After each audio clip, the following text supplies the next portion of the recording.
All right. May the words of my mouth and the meditation of mine heart be acceptable in Yahweh's sight. He is our strength and our Redeemer. And it is in His name, which is His authority, that we pray, praise, proclaim, project, and protect today's message. Amen. Hola, mi nombre es Kofi. ¿Cómo está? Bonjour, Kofi, ça va? Ni hao, namaste, Osai Nikitawiya.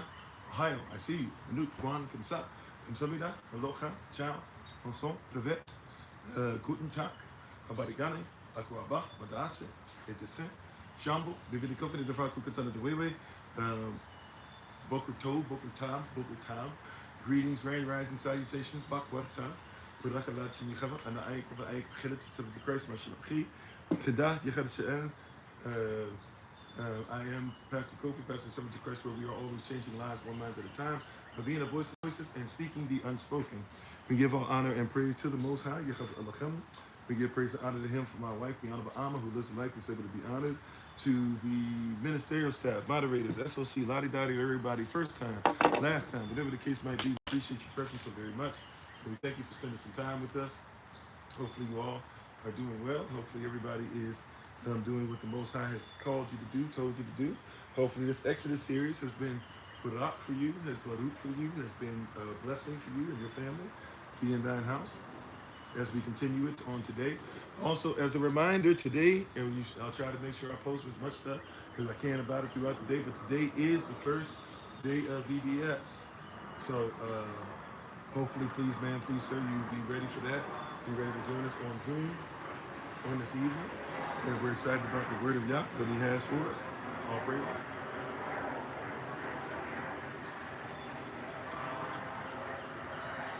So VBS will start on Zoom.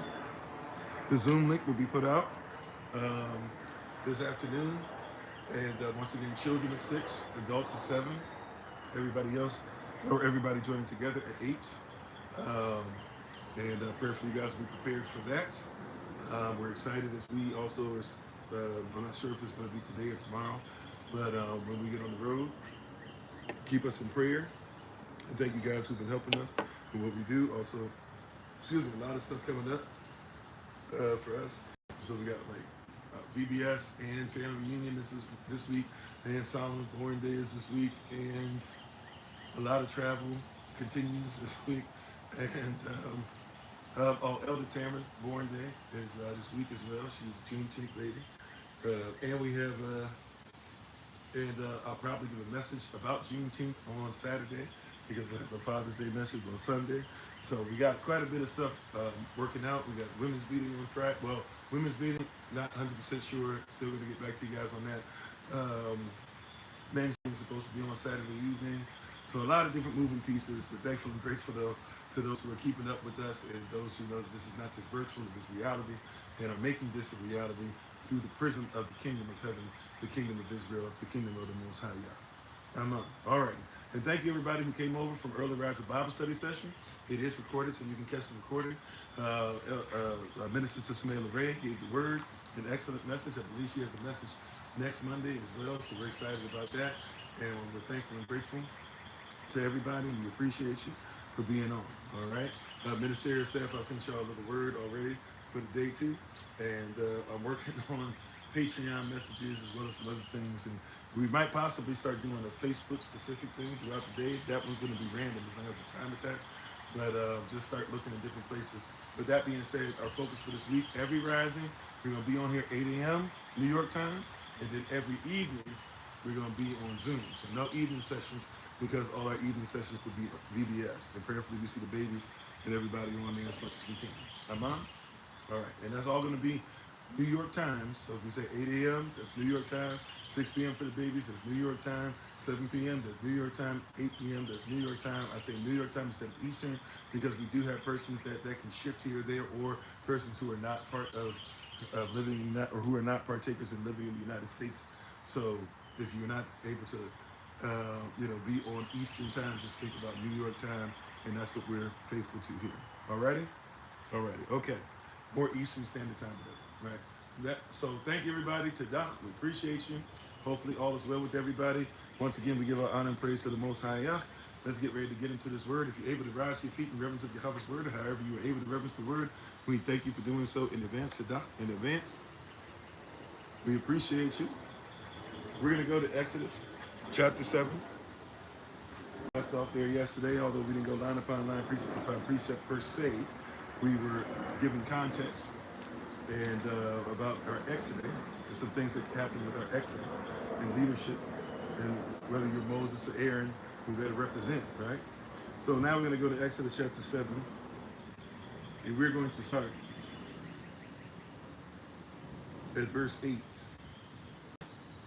Actually, hold on, we already did that. Hold on, excuse me. Exodus chapter 7.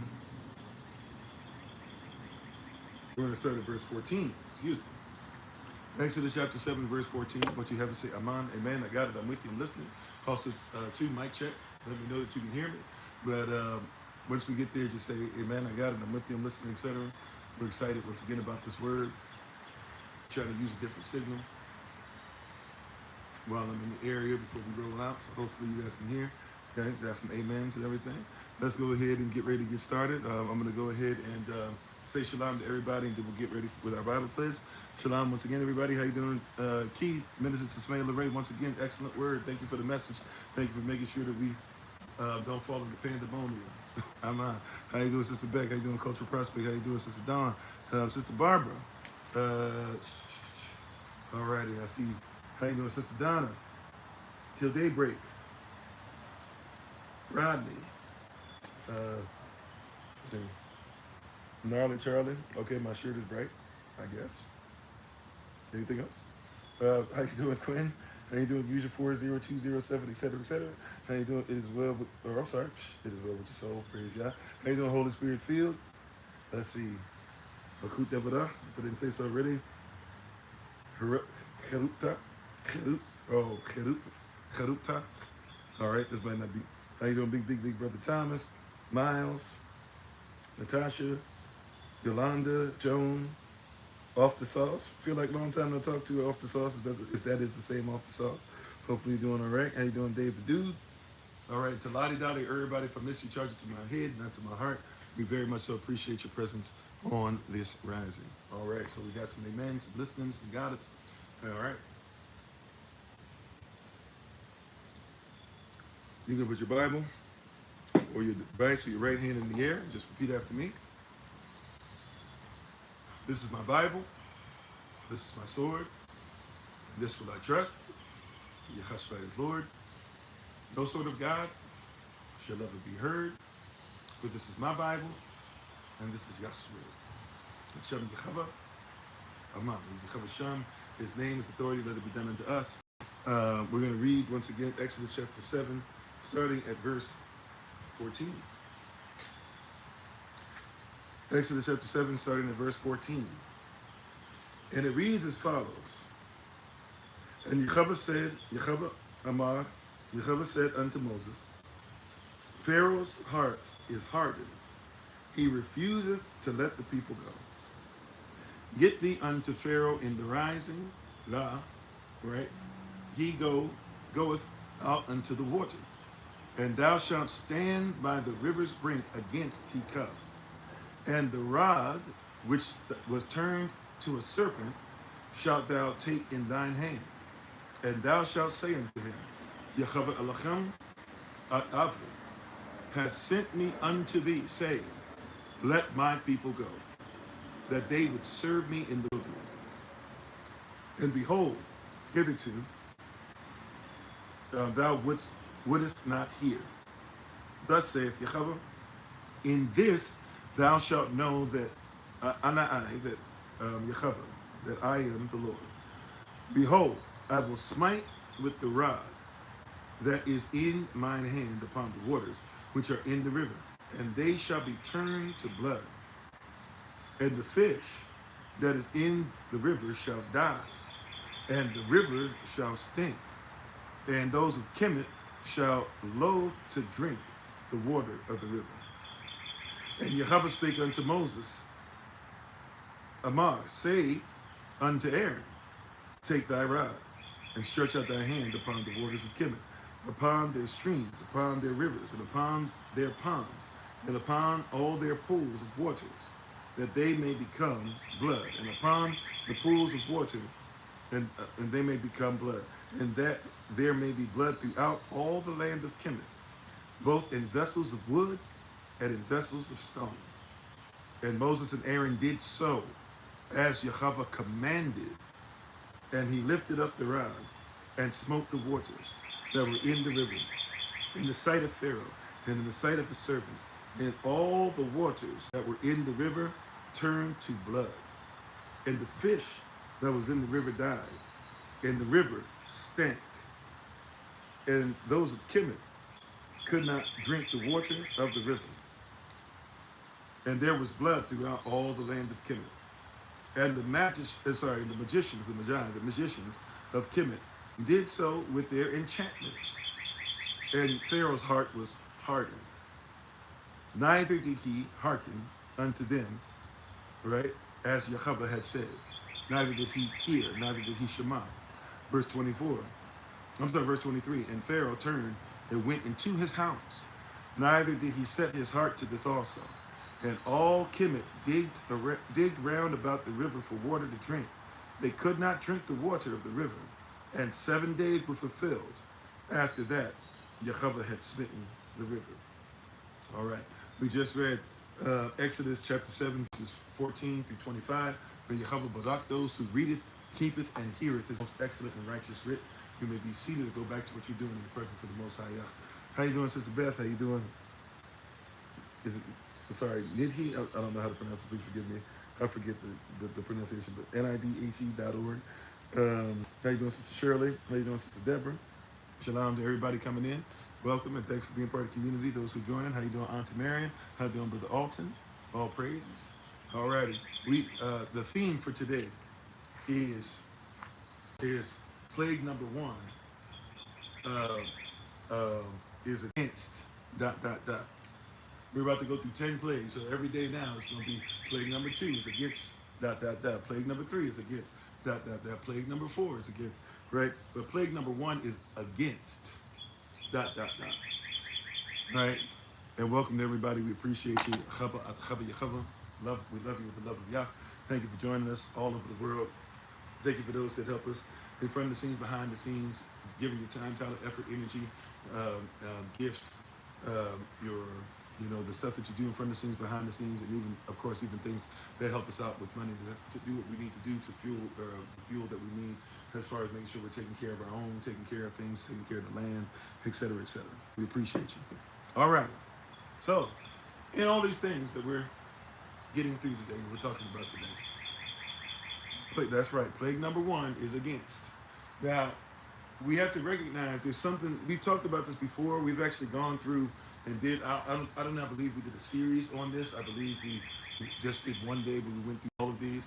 But we're going to do this even in more depth. So I've taught this before where a lot of persons were not trained to look at this through the eyes of the way the Israelites would have by being freed, and also through the eyes and the lens of those of Kemet that believed in Pharaoh, or at least had to pretend that Pharaoh was worthy of worship, and believed that basically Pharaoh, who was worthy of worship, was one who was the only one worthy of worship on the planet as far as a human being. Everybody else was under him, right? And we went over even recently a couple of times dealing with Exodus chapter 7, verse 1, in which we recognize it doesn't say, I will make you like a god before Pharaoh, but it actually tells us that he will constitute, right, through constitutional powers, right, or through Moses following the Constitution, as long as it does what he's supposed to, Yah will give him, will allow him to represent him, and whatever he says will be done, because whatever he says will be done by Aaron, which will be as a prophet, like a prophet would be unto the Most High. Aaron will be like a prophet unto Moses, because Moses is Yahweh's prophet, right? So we kind of look at this through a bad prism, and I was even thinking about this. Holy Spirit just brought this to my memory, back to my remembrance.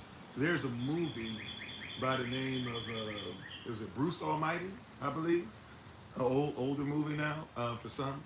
I don't recall if it's got to be, I think 15-ish. Well, no, time flies. Wow, it might be like 20-ish years old, maybe 20 to 25 years old, something like that.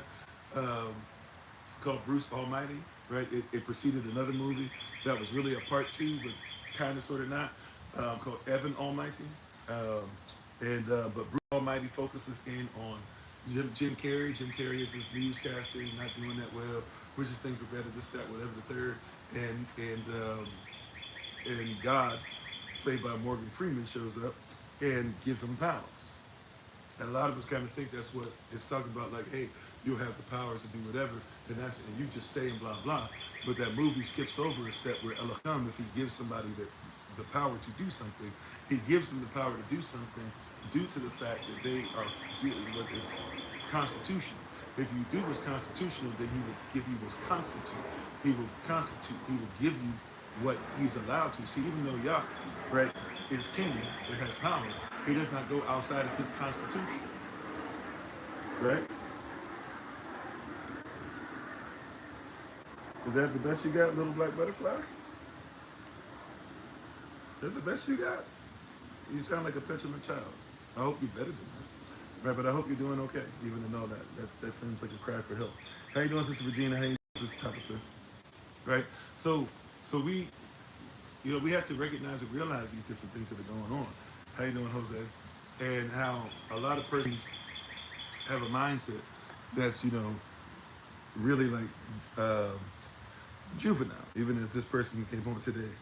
A lot of persons have a mindset of what's juvenile, of what's ridiculous, of what doesn't make sense, because we forget about authority. But also, when we talk about these 10 plays for the next several days, for the next 10 days, and we'll make sure I'll be on. We'll have no days off till we at least get through these 10 plays. So when we get through these 10 plays and we look at these 10 plays properly, a lot of persons might not recognize this or realize this.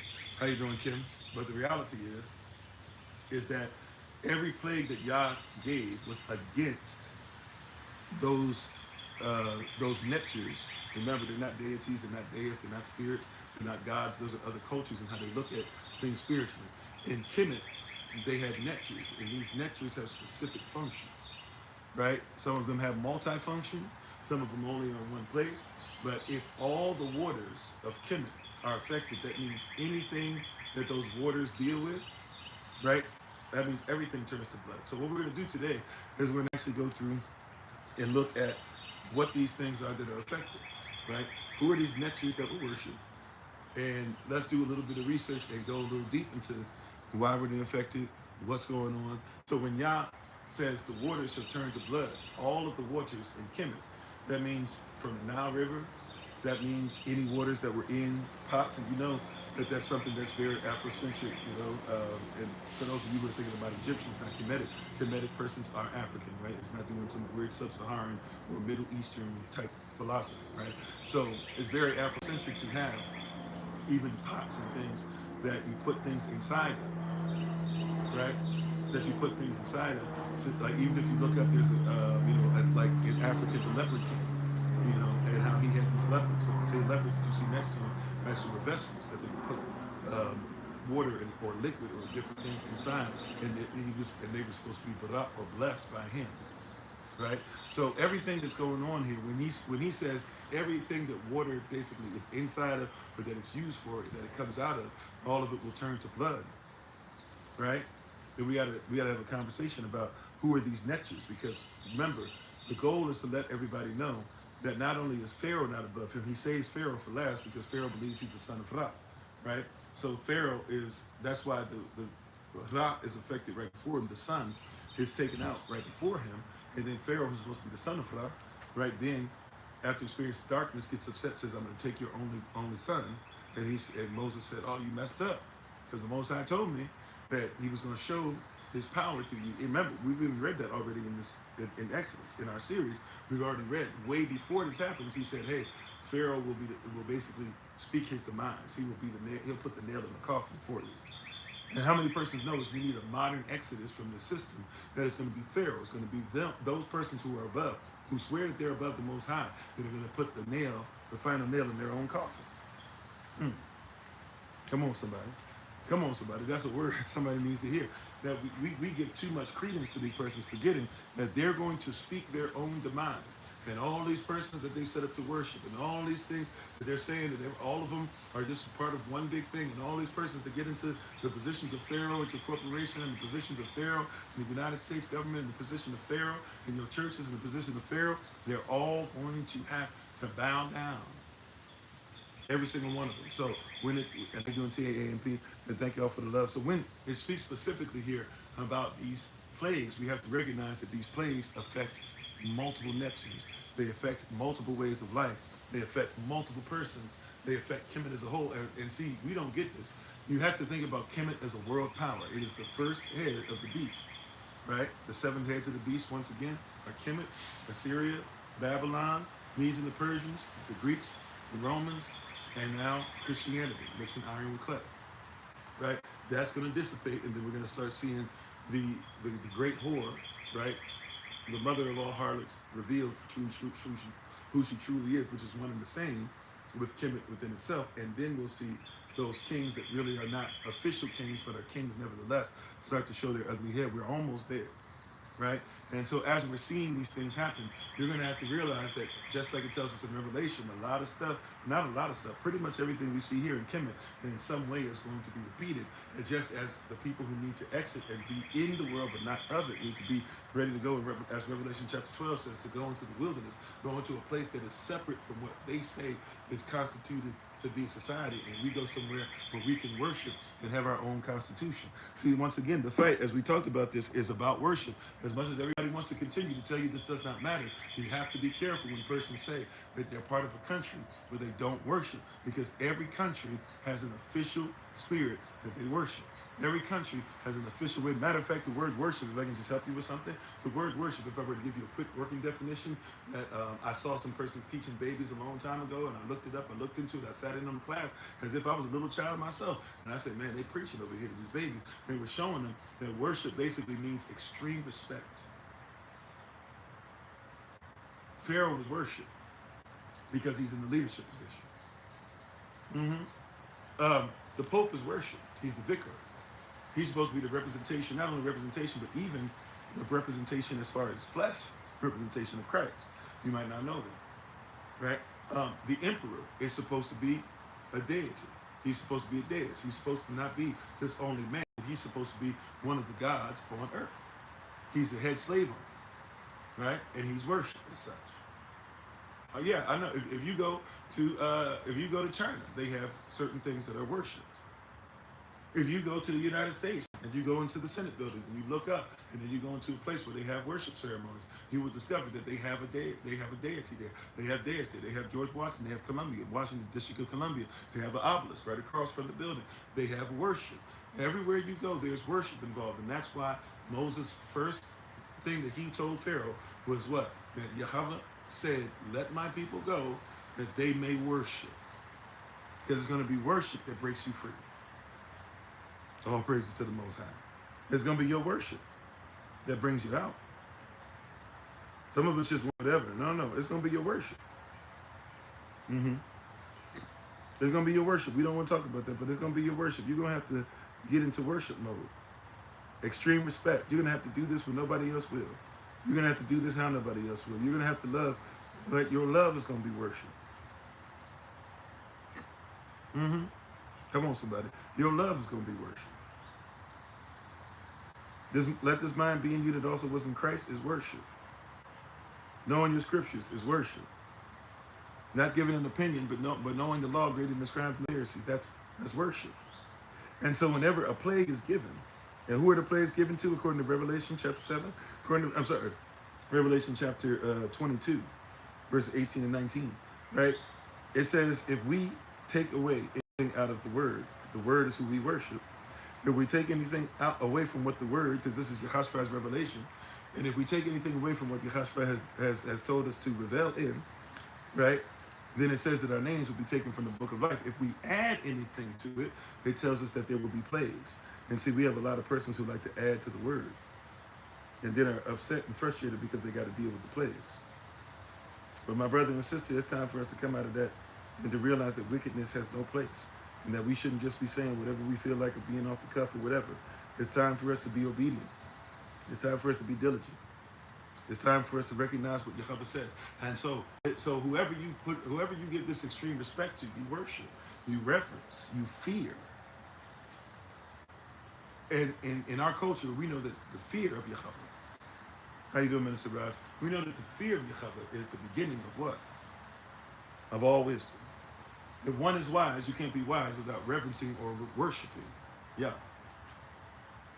In our culture, you can't be wise outside of the king's dominion, outside of the wise dominion, out of the kingdom, the wisdom. You cannot be wise outside of his name, outside of his authority, outside of his word, outside of his wisdom, outside of his culture, outside of what he said. You see what I'm saying? You can try your best. I'm not saying that you can't even see some of the things from time to time that we see, but you will never be considered by kingdom standards to be wise when you have no reverence of Yah. Oh, we cooking today. Oh, we cooking today. Are we on our James Harden right now? We cooking today. The enemy is look. This is the enemy, defeating word. This is the enemy. The enemy is the enemy, defeating word today. I'm telling you right now. You got to be ready to comprehend that this is about your worship. How do I get my children to be wise? Show them how to worship. How's my husband going to get on track? Show him how to worship. How am I going to get my wife to be able to submit to the mission that I'm submitted to? Show her how to worship. Oh, they don't want to hear that. How you doing, double OG, triple OG? See, it's the worship. See, because I worship not just because he's sovereign only. I worship out of relationship with my sovereign. See, in Pharaoh's kingdom, you worship because he's sovereign. So he says. But in the kingdom, you worship because the one who is sovereign is the one that you love. Oh, I told you that before. See, that's why Pharaoh says, that's why Moses keeps asking questions about, hey, if you don't put me in front of Pharaoh, how he's not going to look me in the eye. He's not going to respect me, because in Kemet, you don't look Pharaoh in the eye because you're not worthy of him.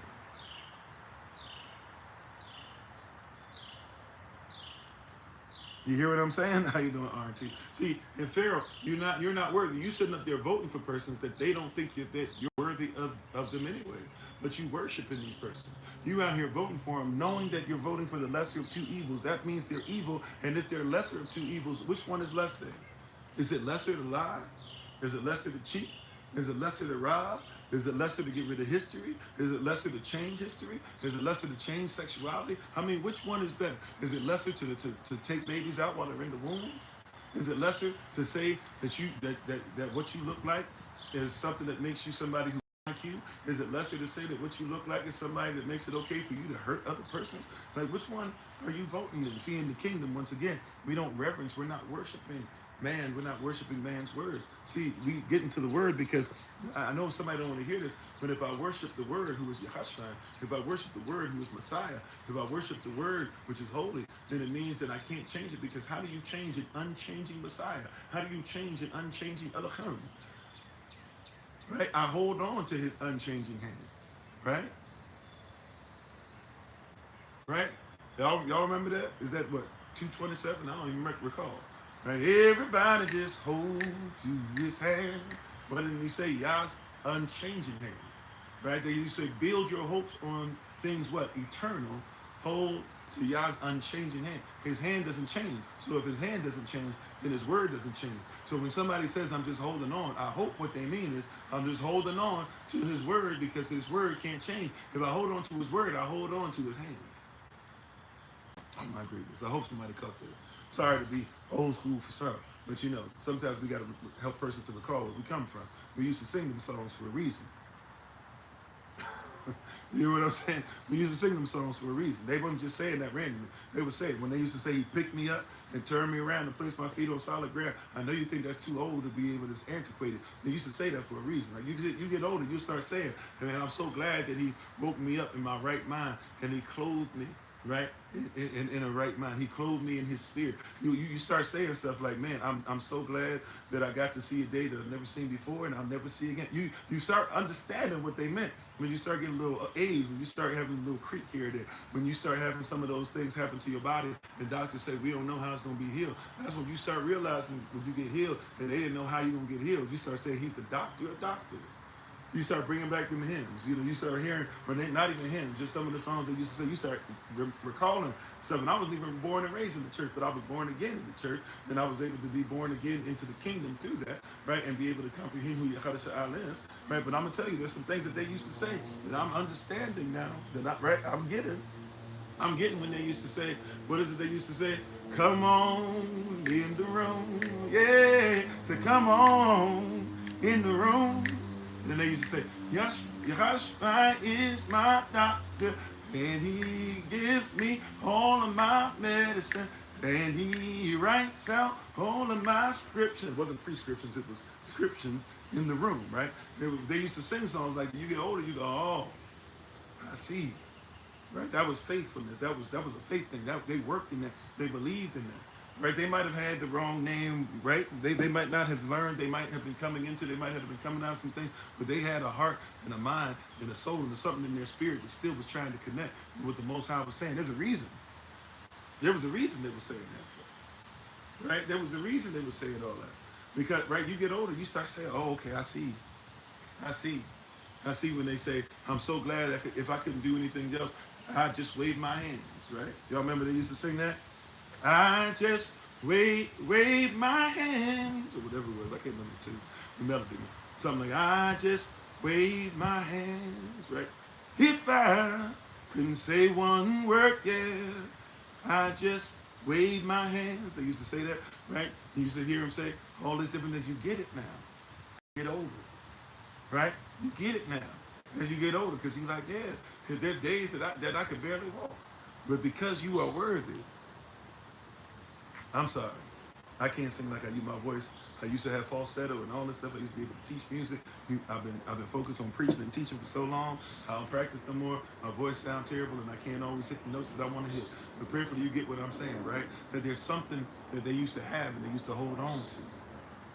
Right, there's something that we used to have that we said it was worth. You see that worthiness, that worship, right? It was worship that bring you out. That's why you got to be careful. The devil knows that too. That's why the devil spends a whole bunch of his time in your music. It's a lot.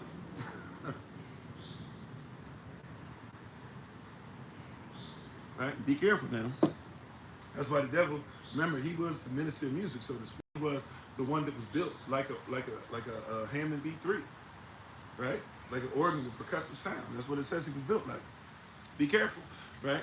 That he be hanging around. That's why you see a whole bunch of stuff. If you want to see some of the craziest stuff that you see, watch persons who be singing on these Sundays. Praise team, back in the day when we actually still had choirs, all that stuff, right? Watch what be happening. Watch the spirit of the musicians. I used to be a musician now. That's what I thought I was going to be for the rest of my life. Travel the world doing so. I promise you, I've sat down next to some of these cats that y'all love to talk about, and it'd be a little, not just talking about sex and sexuality. I'm talking about there'd be a lot of brothers that you think I'm talking about only homosexuality. There'd be a lot. Look, drummers are notorious for having it's a running joke in churches when you see a drummer in a big church. Drummer got 7 to 8 girlfriends.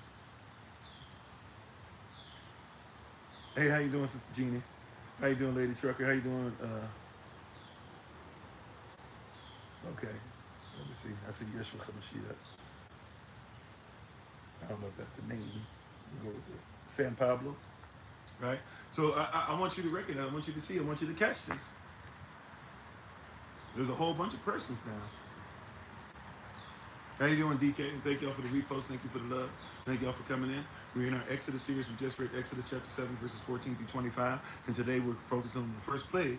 And today's theme is plague number 1 is against ... And we're going to get ready to go into ... But you got to recognize, see, the plagues that are coming when we get ready to exit, they're coming against several worship things that are worshipped in society today. So you got to be ready to move with the cloud. Yes, I know about King James. By the way, that's why it's called the King James Version. And by the way, King James didn't write it himself. He had help writing it. With that being said, yes, King James himself wrote that, and King James, or he didn't write it, but he gave authority for it to be written. But just as he didn't just do it for the demonic book either, he did it for many different things, because he was just trying to be like, hey, let's tell the truth about what persons believe. So, but even if you don't like the King James Version, fine. There's a 1590 version. There's a 1560 version. There's Latin versions. There's Greek versions, right? There's 4 Hebrew versions when people call it the Bible, right? Before you get the Septuagint. And then, of course, you have the scrolls and their origins. So we wrestle not against flesh and blood, but against the origins.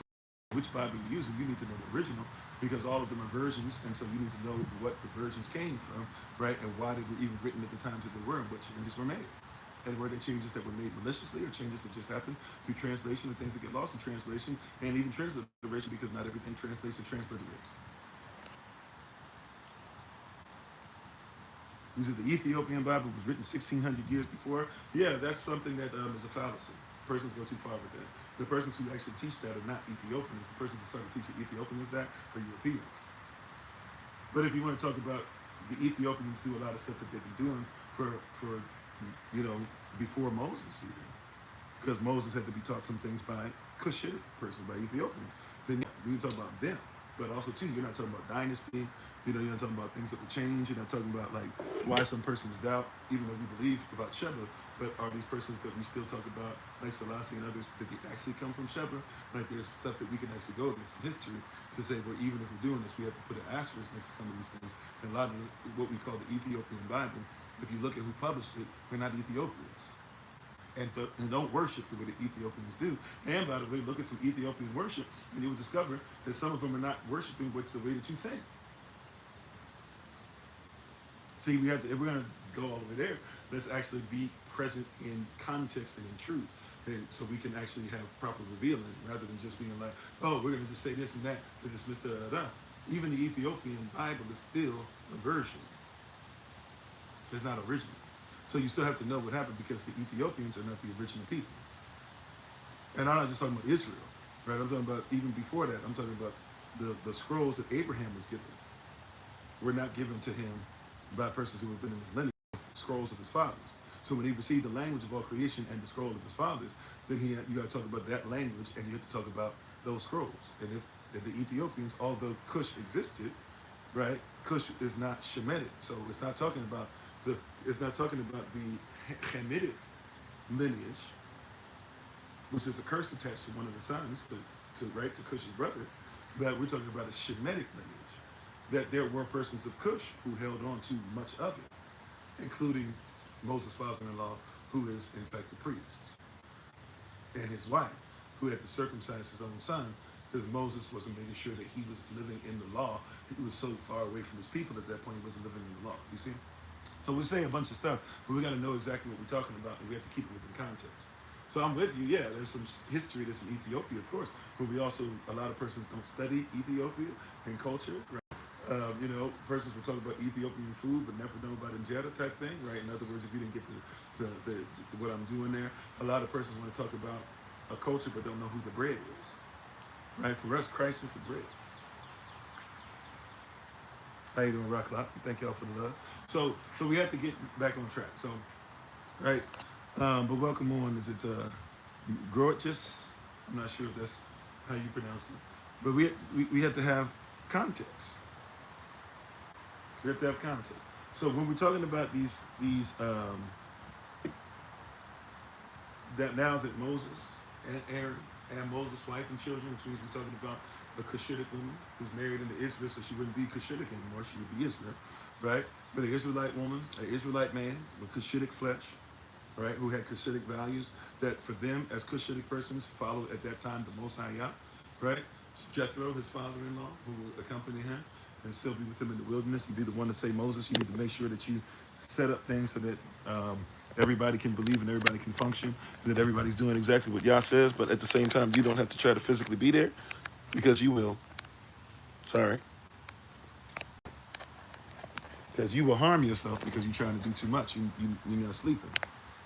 Have the things that are necessary to lead your people. So, now that we've done that, and we're back to where we are, when Yah told Moses, right, to go ahead and stretch his rod, and then told Moses to give those instructions to Aaron, and Moses comes before Pharaoh, and before Pharaoh's servants, and does this, who is the plague against? Because in the same manner that they worshipped in ancient bondage, in ancient Kemet, right, and in the same manner that maybe some of us Israelites back then, and still today, say, well, we seem to be in bondage, we seem to not be able to make it out, so maybe we should go ahead and just worship who they worship, or say what they say, or wear what they wear, believe what they believe, right? We kind of fall in line and do the same thing, right? So, who is it that back then and still today, what spirits is the Most High bringing the plagues against? What spirits might you still be attached to that you need to dismiss in your life and get rid of because Yah's about to do something, right? He's about to do something that you've never seen before. Are you ready? Right?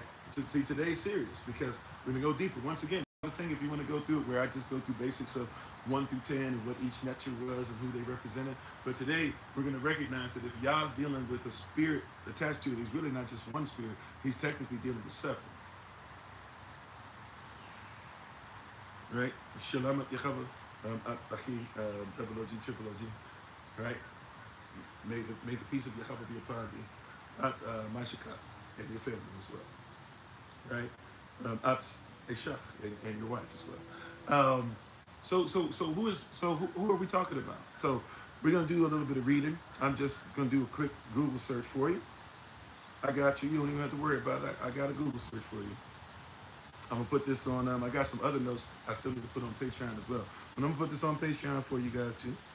So you guys should be able to find this. If you ask me for it, I'll try to make sure I keep it for a few days. If you ask me for it, I should be able to find it for you as well. But I'm gonna just do a quick Google search. You don't even have to search. I got you. Right? If we do a quick Google search, and we just ask a question, which netures right? Who is the neture of the waters? That's all we got to do.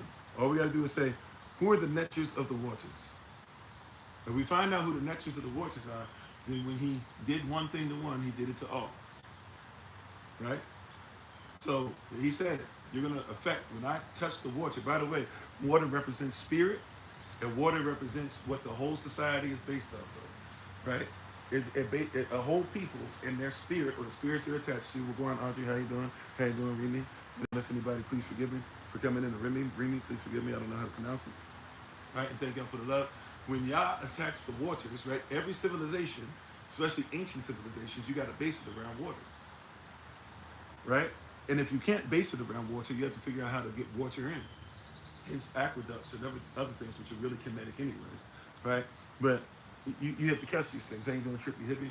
So if we're going to talk about in this situation where there was an ancient time where our people were separated in Goshen, but were still under the boots of bondage, under Kemet, under Mizraim, and we have to say, okay, what is it that he spoke against them at the center, at the heart of their society? What did he turn it into? What did he use? Remember, because he told Moses 3 signs and wonders he was already going to give him. Moses already knew he had 3 signs and wonders in his back pocket. First one was what?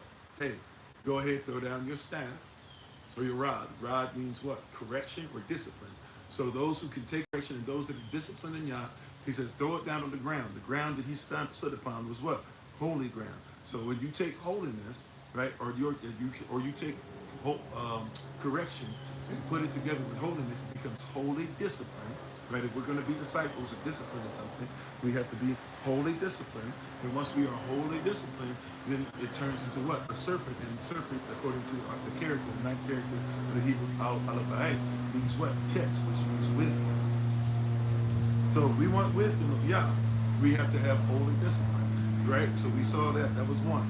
Then we saw the second thing was, hey, take your hand in your bosom, the place that's closest to you, and pull it out. And it would be what? Leprous. Which means that the things that are close, right, but then put it back in and pull it out, it'll be clean.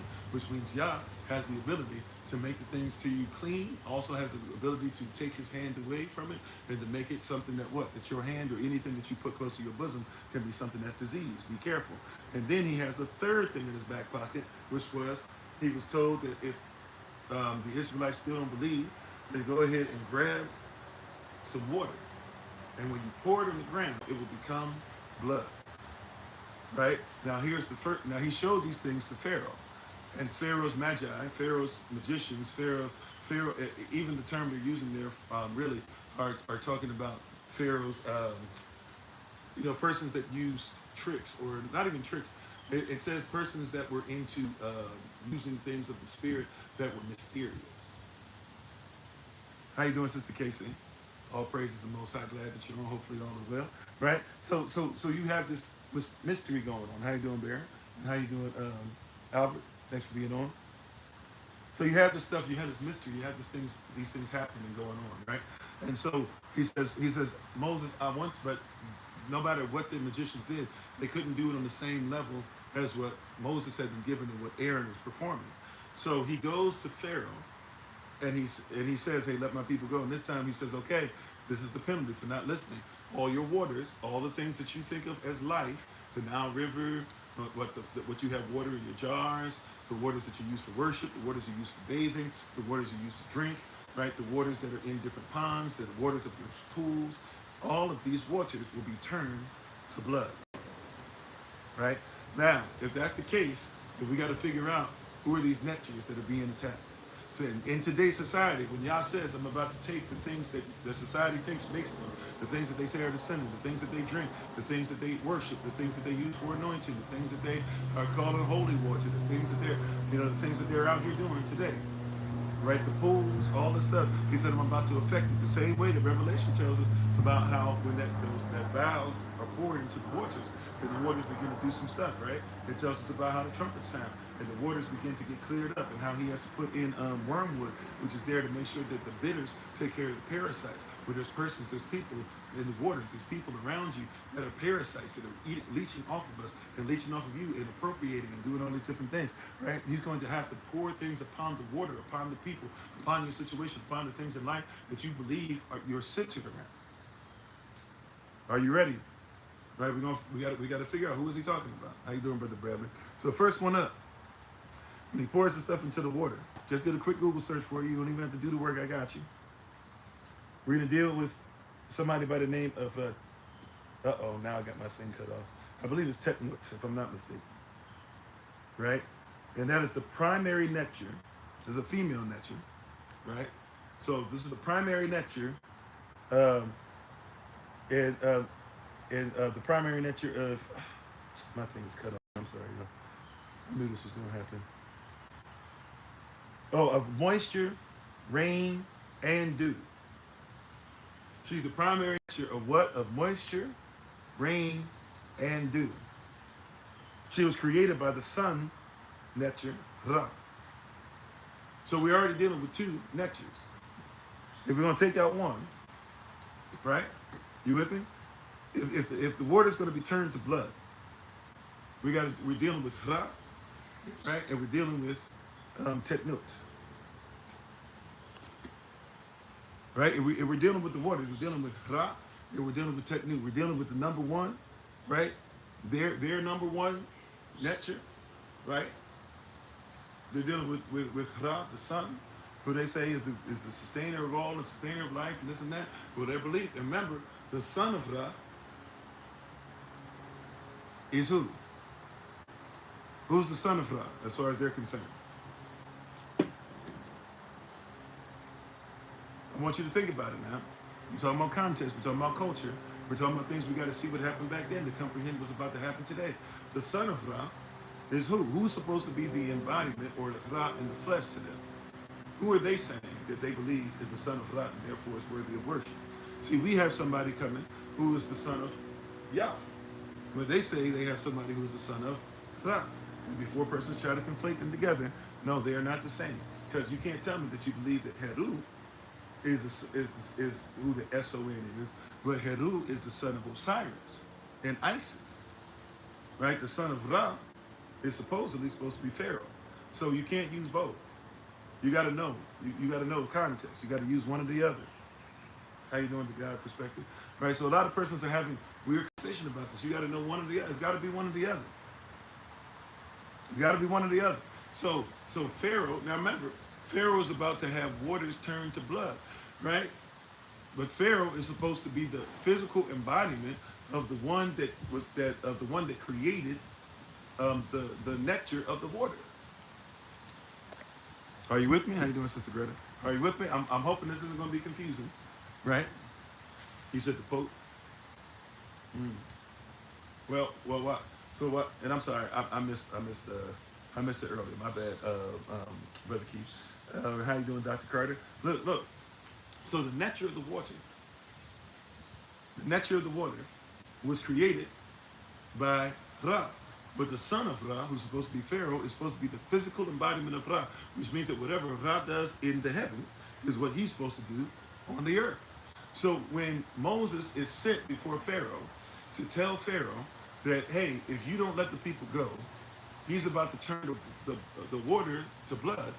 He's attacking who Pharaoh is because we can't say that you're worthy of worship, Pharaoh, if the person that if the net you say that you're over, and if therefore the waters that you say you are over, if those waters that you say you are over are turned to blood, then how can you be the Pharaoh over the water? Are you catching that? You seeing that? Right? If you say that you're the physical embodiment of Ra, if you say that you work on behalf of the Most High, that's their Most High, right? Out of all this stuff, that's their main guy, right? Osiris is pretty much out of the way in their culture and context and stuff. So that's their main guy.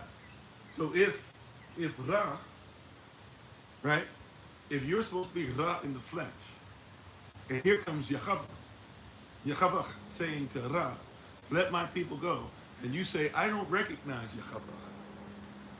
I don't believe of Yahweh to be anything special. I am the one who's over all. Everybody should bow down and worship me. I will not let your people go to worship. And Yahweh has somebody who he says represents him, who has the authority to look you in the eye and say, all right, if you will not, we will stretch out our rod across the water, and everything that supposedly you're over, everything that you're supposed to be able to give to your people to sustain them, will be taken out, right, by Yah, and will be turned to blood. That's a lot, isn't it? Right? The same way that Yah is about to bring, I told you, he's going to bring us before great men. And we're going to have to be ready to stand before them and look them in the eye and tell them that, hey, if you will not let our people go, right? We have to first come back. We're not even together. We're even behind them in the slave line, because at least those who were in the slave line, they were together in Goshen. When they finished, they went to the same place. They went to the slave quarters.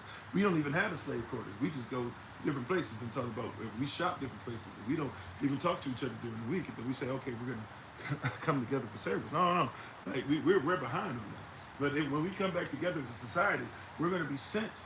Right, the leadership's going to come together, and the elders are going to come together. How you doing, Sister Cassie? And we're going to have to make sure that we go before these persons who believe that they're worthy of worship and tell them, hey, the time is up. Let our people go so that they might be able to worship. This is why your pastors are getting upset and frustrated, because the time is up. We're telling Yah's people who they are, and we're saying you can't worship the pastor anymore. You never should have. Right? We're telling persons that God is a Germanic way of saying that you can worship whatever you want. We're telling them that, hey, you keep talking about all these different persons or whatever that don't believe. You keep talking about Christianity. The Bible existed before Christianity. You keep talking about how the iron and clay and this and that, not realizing you're still mixing iron with clay. You're not realizing you keep speaking against what the prophets wrote. But Yahashua said, if we are made fun of, or people come against us, or people lie on us because we do the same thing and say the same thing the prophets did, then we should rejoice and be exceeding glad, because if they did it to the prophets who followed things under the authority of Christ, then that means that if we're doing the same thing now, then we follow under the authority of Christ. See, be careful. The time is, the jig is up. There's a lot of pastors that don't want me to talk like this. There's a lot of presiding prelates. There's a lot of apostles. There's a lot of bishops. There's a lot of moras that don't really speak like this. But the time is up for you to keep doing stuff and changing the word and saying you'll do this, even including our Hebrew Israelite brethren, some of you too. The time is up. The jig is up. You had the people bamboozled and led astray and run amok long enough. It's time for us to come in front of Yah's people and say, his word says this. And when somebody says, well, this is what I believe, and then we say, but it's not in his word. And then you say, well, that's what I feel. And we'll say, well, your feelings are not an indicator of if it's Yah's commandment or not. And somebody says, well, I follow the commandments that I think that Christ said, but Christ says follow all the commandments. At some point, we're getting to a place to where, hey, you're not going to be able to run away from this. How you doing, Minister Stephen? You can keep trying to do whatever you want, but you're not running away from this. This is what it is. How you doing, Brenda? How you doing, King Louis? This is what it is. It's been there since before the foundation of the world. And all those who keep trying to change it is because you are appropriating You look at me as inappropriate, and you're right, because the word appropriate and appropriate are the same word, spelled the same way, in the same manner, used the same way. And this is what they mean, right? Both words, appropriate and appropriate, which are one word, it basically means this. It means to take, right? Not to ask for, but to steal, to take something without permission, to reverse engineer it, to then to learn how it works, then re-engineer it, adding at least one thing that you can say is yours to improve upon it, at least so you say, and then to give it back out, to sell it back out, usually so that you can make profit. And you say that it's yours now, no longer the person that you took it from. And in essence, this is what the word is. For who shall believe our report? Paul says that in Romans 10:16, but you don't want to talk about Isaiah 53, where it says that Isaiah 53 verse 1. And Isaiah, and you love to say, no weapon formed against us shall prosper. But you forget the whole saying is, no weapon formed against us shall prosper, and every tongue that rises against us shall be condemned. But here's part 3 of it. It says, for this is the heritage of Israel. So if you don't want to inherit what Israel inherits, then that scripture is not for you. Stop talking about no weapon formed against you shall prosper. If you're not going to be born again into the kingdom of Israel, which is one with the kingdom of heaven, according to Genesis 28, right, then you need to keep that out of your mouth. Shalom, big brother, how you doing? How you doing, brother Dwayne? Right, you got to keep that out your mouth. Keep my Yah's name out your mouth. Right? Keep Yahweh's name out your mouth. Matter of fact, you do that anyways. So keep the Bible out your mouth. Or keep that blessing out your mouth. Or keep that barak out your mouth. Or keep that word of encouragement. Matter of fact, keep words out your mouth such as, keep sayings out of your mouth, such as those who barak us, or those that bless us will be blessed, and those that curse us will be cursed. Because that's not for everybody. That's for those who are part of Abrahamic covenant and have not changed Abrahamic covenant. If you won't keep Abrahamic covenant, and if you won't keep Isaac covenant, and if you won't keep Jacob covenant, and if you won't keep Israel covenant, and if you won't keep David covenant, then guess what? Then what the Messiah comes through is not for you anyways. And when we say this, persons get upset and they get frustrated. That's right. Put some speck on the shin, right? Oh man, that's from what, 3-4 years ago. Praise God. Right? But that's put some respect on his shin. Put some speck on his shin. Put some speck on his name. You're being disrespectful. How you doing, Sativa Inca? Right? You're being disrespectful to his name, to his authority. You're saying things that are only authorized if you do certain things. Like we said, it's constitute. Leadership is constitution. You don't just get it just because. You don't get it just because you sound nice in prayers.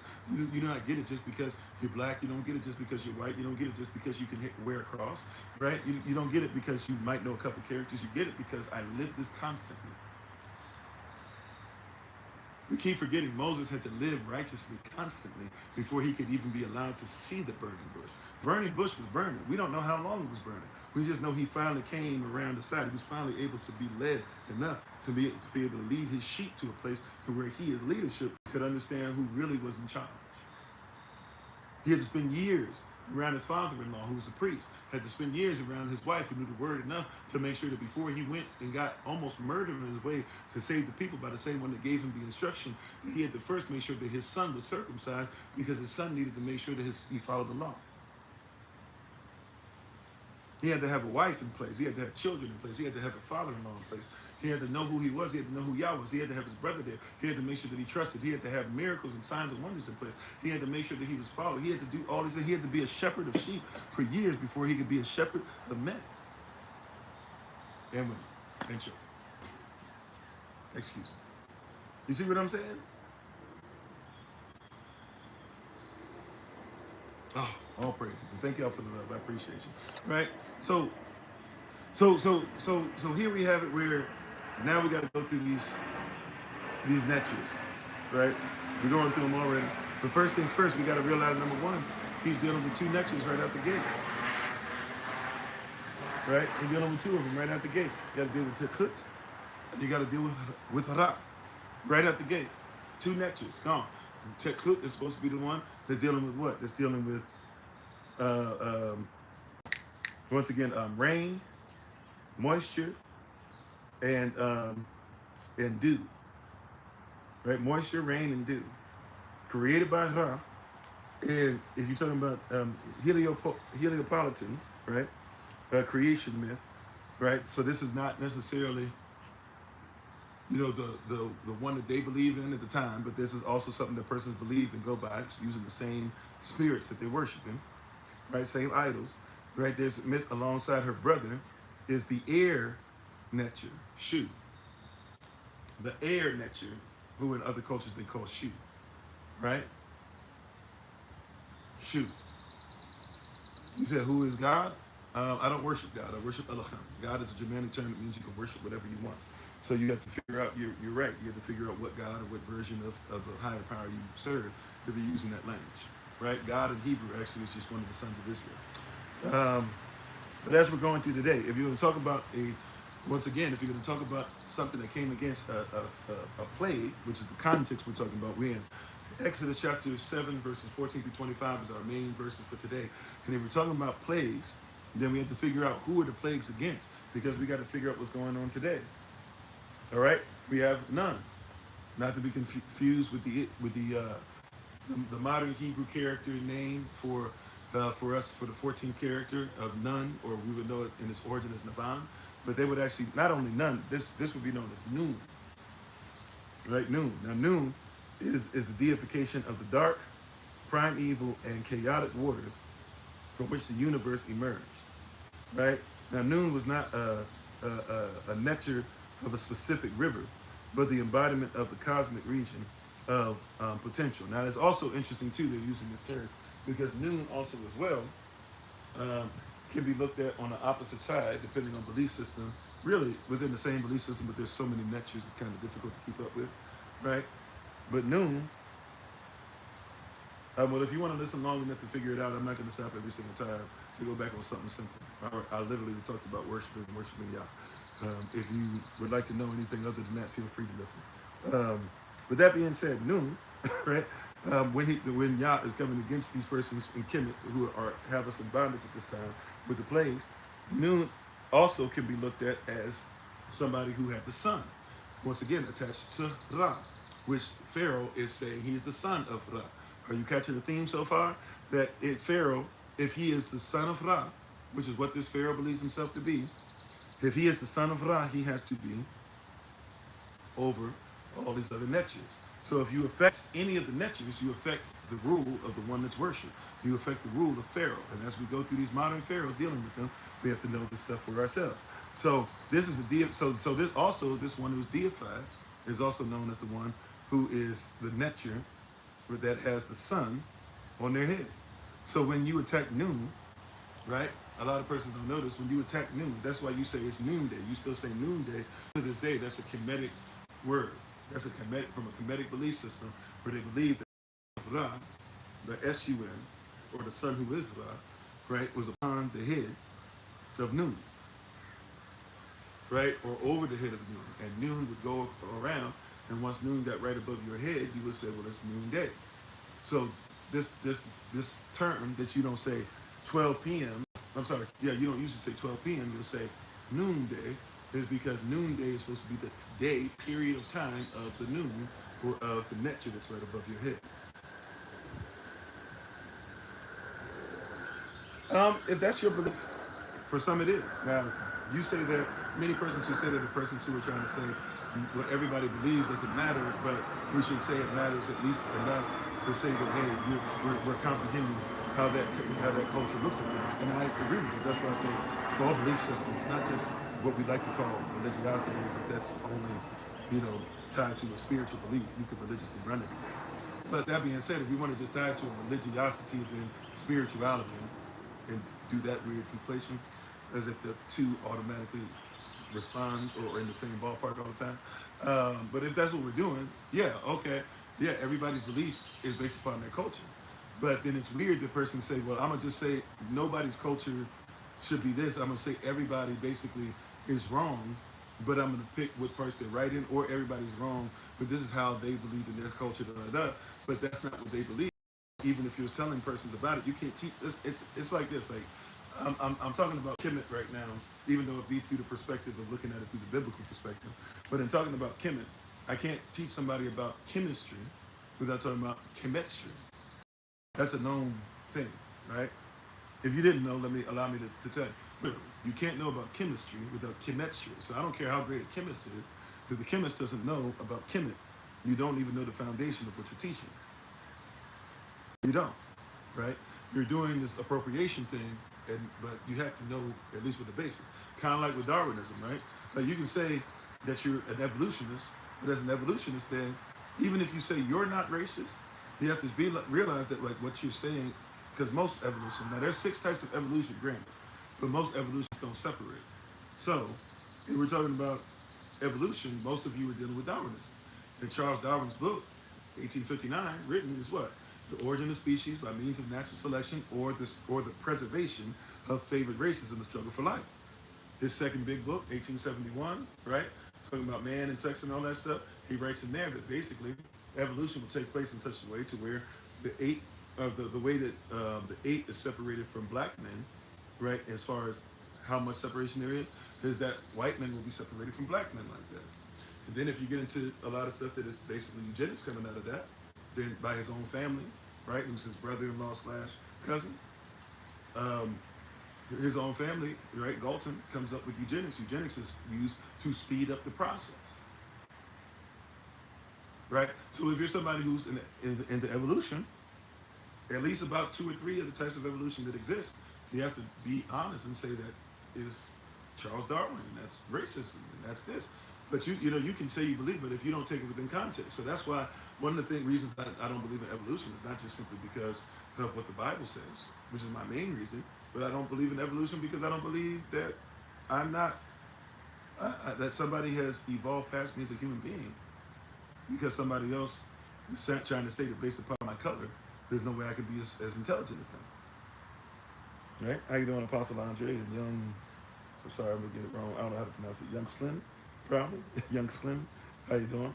Right. So in the same manner, if we're talking about belief systems, right, and what persons of Kemet believe, we gotta at least know what their belief system was and say, okay, let's have a study of it within itself before saying, oh, we're just gonna pick and choose what parts of it that we feel matches an argument that we want about higher powers not existing or whatever the case might be. And is it Dania or Dania? I'm not sure how to say it. Welcome more. See, so once again, if we're talking about these things, yeah, you could say this is how Kemetic persons looked at things, but yeah, even if you're just saying it's how they looked at it, that's still how they looked at it. That's how they. So once again, that's what their reality was. What is real to you? What does reality mean? Right? What is real to you? The word reality, ITY, put on any word, means we're looking through a prism. So just because it's your reality doesn't mean that it's real. But also, too, if it's your reality, you can begin to have real consequences, even if what you're basing it upon is not actually real, but it can still have real consequences, right? Somebody saying that somebody's better than somebody else because of the color of their skin is not real. But through that reality, there's a lot of real consequences. Somebody saying that women have no ability to be as logical or as intelligent as a man, right? We're not dealing with something that's actually real. But through that reality, there have been real consequences, have there not? It's the same thing with today. There's a lot of persons who are busy, even if you don't believe, like here's the wild part, even if you believe this doesn't matter, I do, this is my canon, I live by this. Even if you say that what I'm saying, that me living by this is not reality because it's not the prism you look at and view through, that's what that word means, right? Even if you say this isn't real, for me it is, but let's just do a quick thing. It's hard for me to do because I'm sent on behalf of the Most High, right? I'm not going to blaspheme. So what I'm going to do is I'm going to cut things off for a second and say, even if I wasn't a representative of the Most High, and I was giving this to you, you were like, okay, yeah, what you're saying is not real. Okay, question, right? When we go back to the origin, right? Somebody moving away from what this word originally meant gave us a different reality of what it means, and therefore it had real consequences. It's always interesting. Everybody says that slavery happened because of the Bible. Slavery happened because they told the Negro, right? If you know about the Negro from the 1300s to the 1550s, they told Israelites. That's who they were. Go look it up. They lived in ghettos and everything, called by that name, right? KKK. They weren't called KKK back then, but the same persons in Spain that do the ceremonies wear the same sheets that they wore when the Dixiecrats started doing that in the late 1800s, right?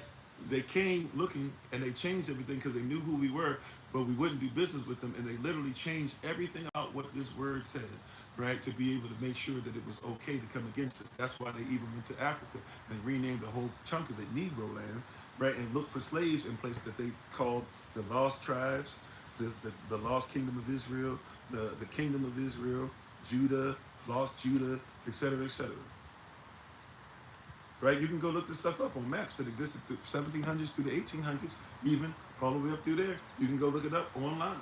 If you can't find the official place, or you can't go to the Library of Congress, and maybe somebody get it from there, you can look it up on Library of Congress, look it up online, zoom in, and see if what I'm telling you is correct. Right? That's real. But there's a reality that tells you that what I'm saying has no virtue, has no power, has no sensibility, and it's pseudo-scientific, it's pseudo-geographical, although there's geography that supports, right? Even if it's somebody changing the names, but it's still places that we know we can go. Even to this day, there are persons that are considered to be Israel in the 1990s. The Igbo, the Igbo, the Hebo, the Iflits, the Ifli, the Afla, the Hebrew, the Igbo people. They went in there, and persons who were of Israel, Israelis, not real Israelites, but Israelis, came there, saw what they were doing in the 1990s, and gave them gifts, gave them even an island over there. A lot of y'all don't even know, gave them a full island and said, hey, we need you to know that this is something we're not bestowing you just because we're bestowing this upon you, because you in fact follow the scrolls, you follow the Torah all the way. But somebody would look at that and tell us that that's wrong. You see, we're having a bad conversation if somebody can't, right? We're having persons who aren't willing. Somebody, once again, will look at what I'm saying and say, oh, you're wrong, da-da-da. Oh, here's a crazy blah, blah. Because you've been taught to through a reality, to not look at what's real, which is giving you real consequences, put you in dire straits. How you doing, good always? Right? How you doing, Brother Ray? If you look this stuff up, it's right there for you. Grand Rising Black Man, I see you. Right? Not saying that that's his name. Right? How you doing, Oris? I don't know if I'm saying that right. 000. Right? This is stuff that's right before us. So once again, when we don't care about looking at the context. When the Bible talks about, even if you don't believe in it, even if you want to say it's mythical, even if we want to say it's a way that certain persons looked at it, whatever, cool. But do you know how they looked at it? If you believe these brothers and sisters, when they say, hey, the Most High Yah came through Moses and told Moses to go against the netures of the waters and turn all the waters to blood, from the pools to the waters that were in vessels, that were in vases, that were in lakes, that were in the Nile River, that were in different rivers, right? That this is what he was coming against. If you don't recognize that, then even if you think it to be a myth, you still don't get the story of the myth. For those of us that believe it to be true, you don't get the full story of what is true. Come on. See, here's why we got to be careful. Persons are doing all this weird stuff, and they don't want to admit to you that, like, yo, they're using ad hominem. Ad hominem doesn't mean they're apologetically sound. In other words, they joning, they're playing it doesn't. They're saying, you stupid, you dumb, blah, blah. No. Like, that doesn't mean that I don't know what I'm talking about, because you don't know what you're talking about. Right? That's why we got to know the law greater than the scribes and the Pharisees. Let's keep on pushing. Right? Another nature that's affected by this is happy. Chapi. I think it's chapi. I'm not sure. Right? Chapi. Right? This is the nature of annual flooding of the Nile River. So whenever Hapi came around, the Nile River was supposed to rise. All right? So he was revered as the Lord of the river, who brought fertility and vegetation to the soil. So when the Nile, so long story short, once a year, in a certain season, the Nile River was going to, overflow and begin to flood somewhere. And they were excited about this as a people, because if the Nile River overflowed and flooded, well, that meant that they were going to be able to have more crops. Even if it was even if it was bad for a little bit, they were excited for it and they worshipped it. Here we go again, this word worship. I don't care what you want to try and get around this word worship is where it's at. These as much as you keep hearing Afrocentric brothers and sisters come out and tell you, oh no, nobody was really worshiping, and the concept of a nature, a concept of a God, or a concept of a higher power, the concept of the Most High, or a concept of Elohim, or the concept of Elohim, the concept of whatever, this is all folly, it's foolish. No, like all the stuff that you're talking about in the history of mankind is what? It's due to somebody worshiping.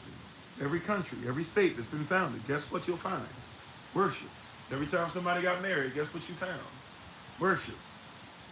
Matter of fact, if you take care of your wife the way that Christ takes care of the assembly, you worship Christ. If you submit to the mission of your husband in the same way that the assembly submits to Christ, to the mission of Christ, it's called you worship. In our worship, even in Ephesians 5:21, before that, it says we should find a way to submit ourselves one to another as we would to the Most High. In other words, our submitting to the mission that Yah has given one another, right, given the other person in our marriage, has now caused what? Worship.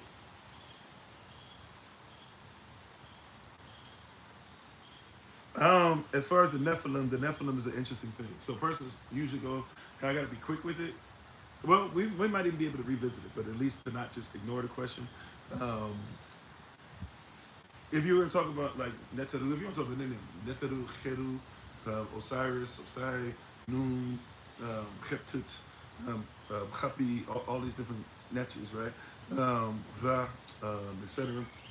If we're going to speak on this, we have to recognize that there is some truth to you can look at possibly maybe there were persons that existed that had some of this, because just as in the day, so I'm gonna put it like this, biblically speaking, I'm coming through a biblical person, but prayerfully it makes sense. Just as in the days of Noah is a real thing to us that believe in the Bible. Some don't think about it that often, but that's a biblical thing. So if you believe in the days of Noah, that there were fallen angels who came down, had possessed persons' bodies, right? Had some demon possession. They were doing so because of lust. They also began to like teach certain things, some of which they shouldn't have been teaching in the first place. They taught about weapons of war and all this stuff or whatever. They taught about metallurgy to make weapons of war, you know, to make metals even harder and things of that nature. They taught about different things and all that. They actually were having children as well, which is what we're talking about kind of in this.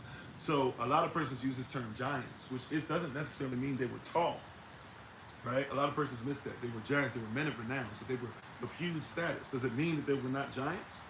Of course not. They could have been giants, but there could have also been persons who were like Heracles or Hercules, right? That later on, the Greeks hold on to and take that and start valuing and making a whole story around that, depending on the Greek group that did it before the Greeks became an official, country, right?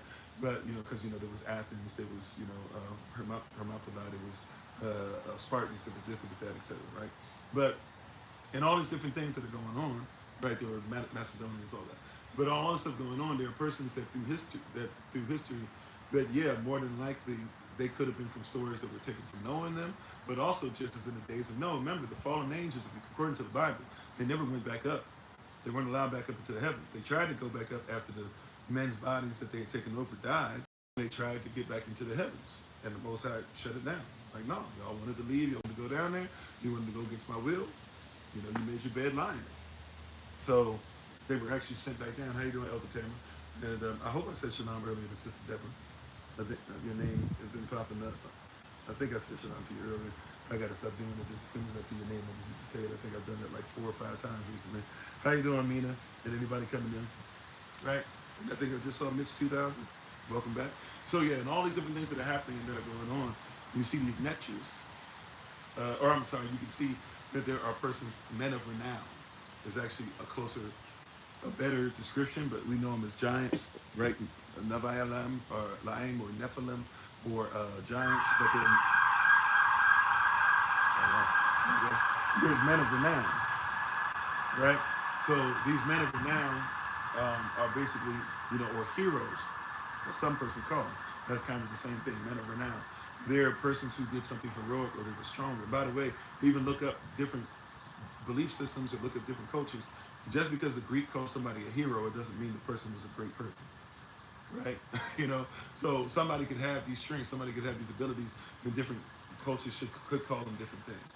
So yes, if there's some thing of being like, oh yeah, so certain persons even like a thought or Netararu or different names. Could be persons who had abilities at some point? Could those persons still exist, right?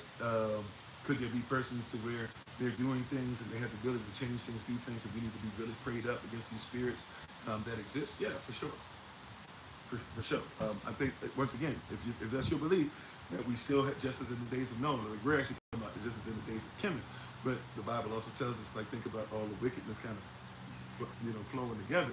Like just as in the days of Noah, just the days of Kemet. If there's persons who were spirits that were out there doing these things, then yes, we need to make sure that we're ready to speak against these things and watch y'all move against these spirits as well in modern society. Prayerfully, that makes sense. We worship Yahweh Elohim. Amen. How you doing, Brother Chuck? Hopefully you're safe out there. Hey, how you doing, Chuck Wood? So yeah, so you got to recognize in all these different things what is happening.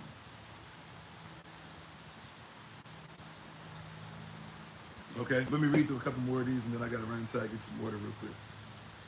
So Chapi, once again, Chapi, I think it's Chapi, was the nature of the annual flooding of the river, and also represented fertility.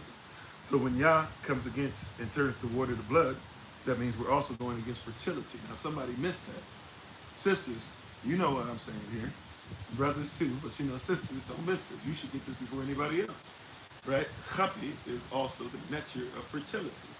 So if the waters are turned to blood, right, and the waters when they rise, right, Chapi is supposed to be the one who is over the Nile River when it rises. So when it rises, right, the place that rises, the place of happiness, right, this waters.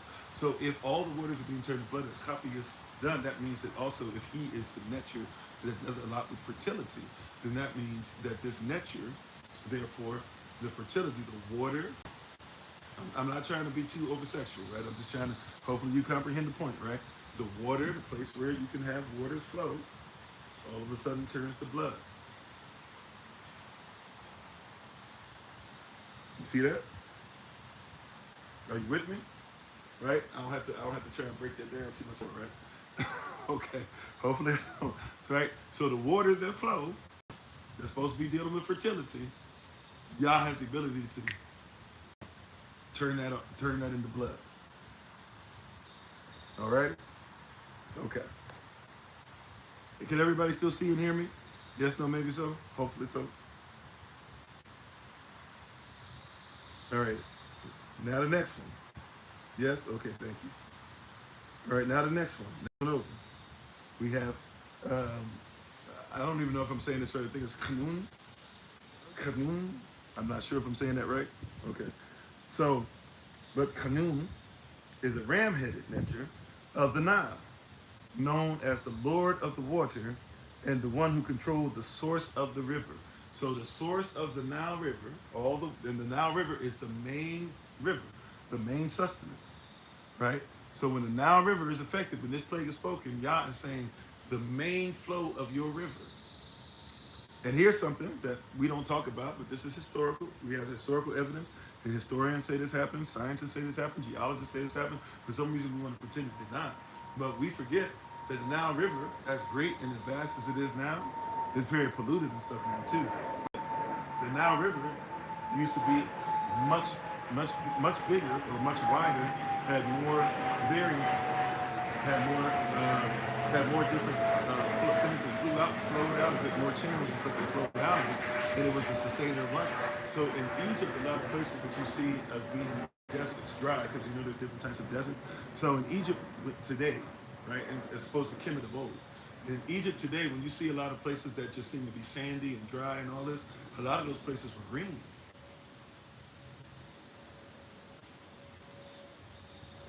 Right? But something happened that affected stuff that where it never recovered. I'm gonna say that again. You think about that? You ever thought about that? That scientists, that geologists, that geographists, that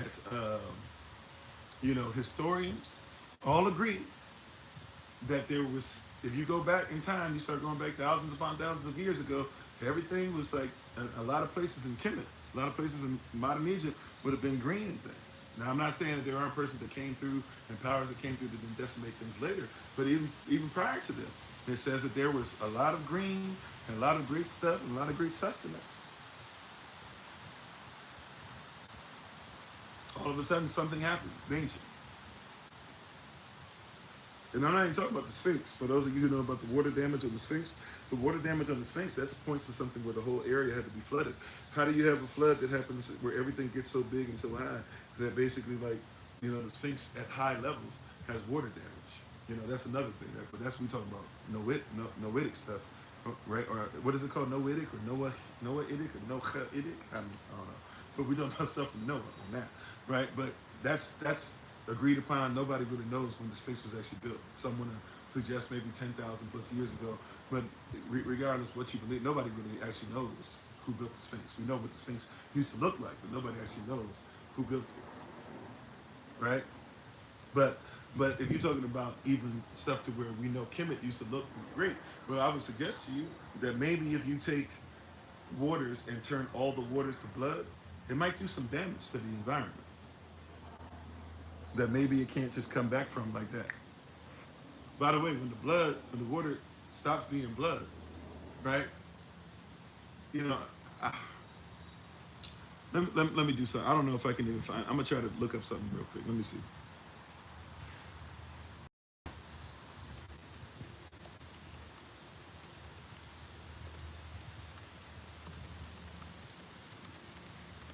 I don't know if I'm gonna be able to find what I'm looking for. Okay, so if I were to pour a bunch of blood into the ground, I wanted to make sure I looked this up properly first. If I were to thank you, Holy Spirit, for this. If I were to pour a bunch of blood into the ground, matter of fact, let's do this. Are you and I supposed to eat blood? Not just from a biblical perspective, even from a scientific perspective. Are we supposed to eat blood or drink blood? Our main scripture for today is Exodus chapter 7, verses 14 through 25. We're dealing with the first plague. No, right? Why do we not eat blood? Why are we not supposed to have sex when blood is involved? Why is it? What is blood? Blood is considered to be a few things, right? I'll answer a couple real quick. Yes, blood is sacred. Blood is of humanity. Blood speaks for itself, right? But there we go. Thank you. Come on, Auntie Mary. It's unclean. Yeah, we're commanded not to, of course, right? It's unclean. So if it's unclean, right, it's unsanitary, right? So if I were to take blood, it's unlawful, right? So if I were to take blood and I were to put not just the blood of the hamburger, let's say that you had your hamburger, which is a beef burger, right? But if I took your burger and I put some random human being's blood on it, what would you think? Right? Disgusting, right?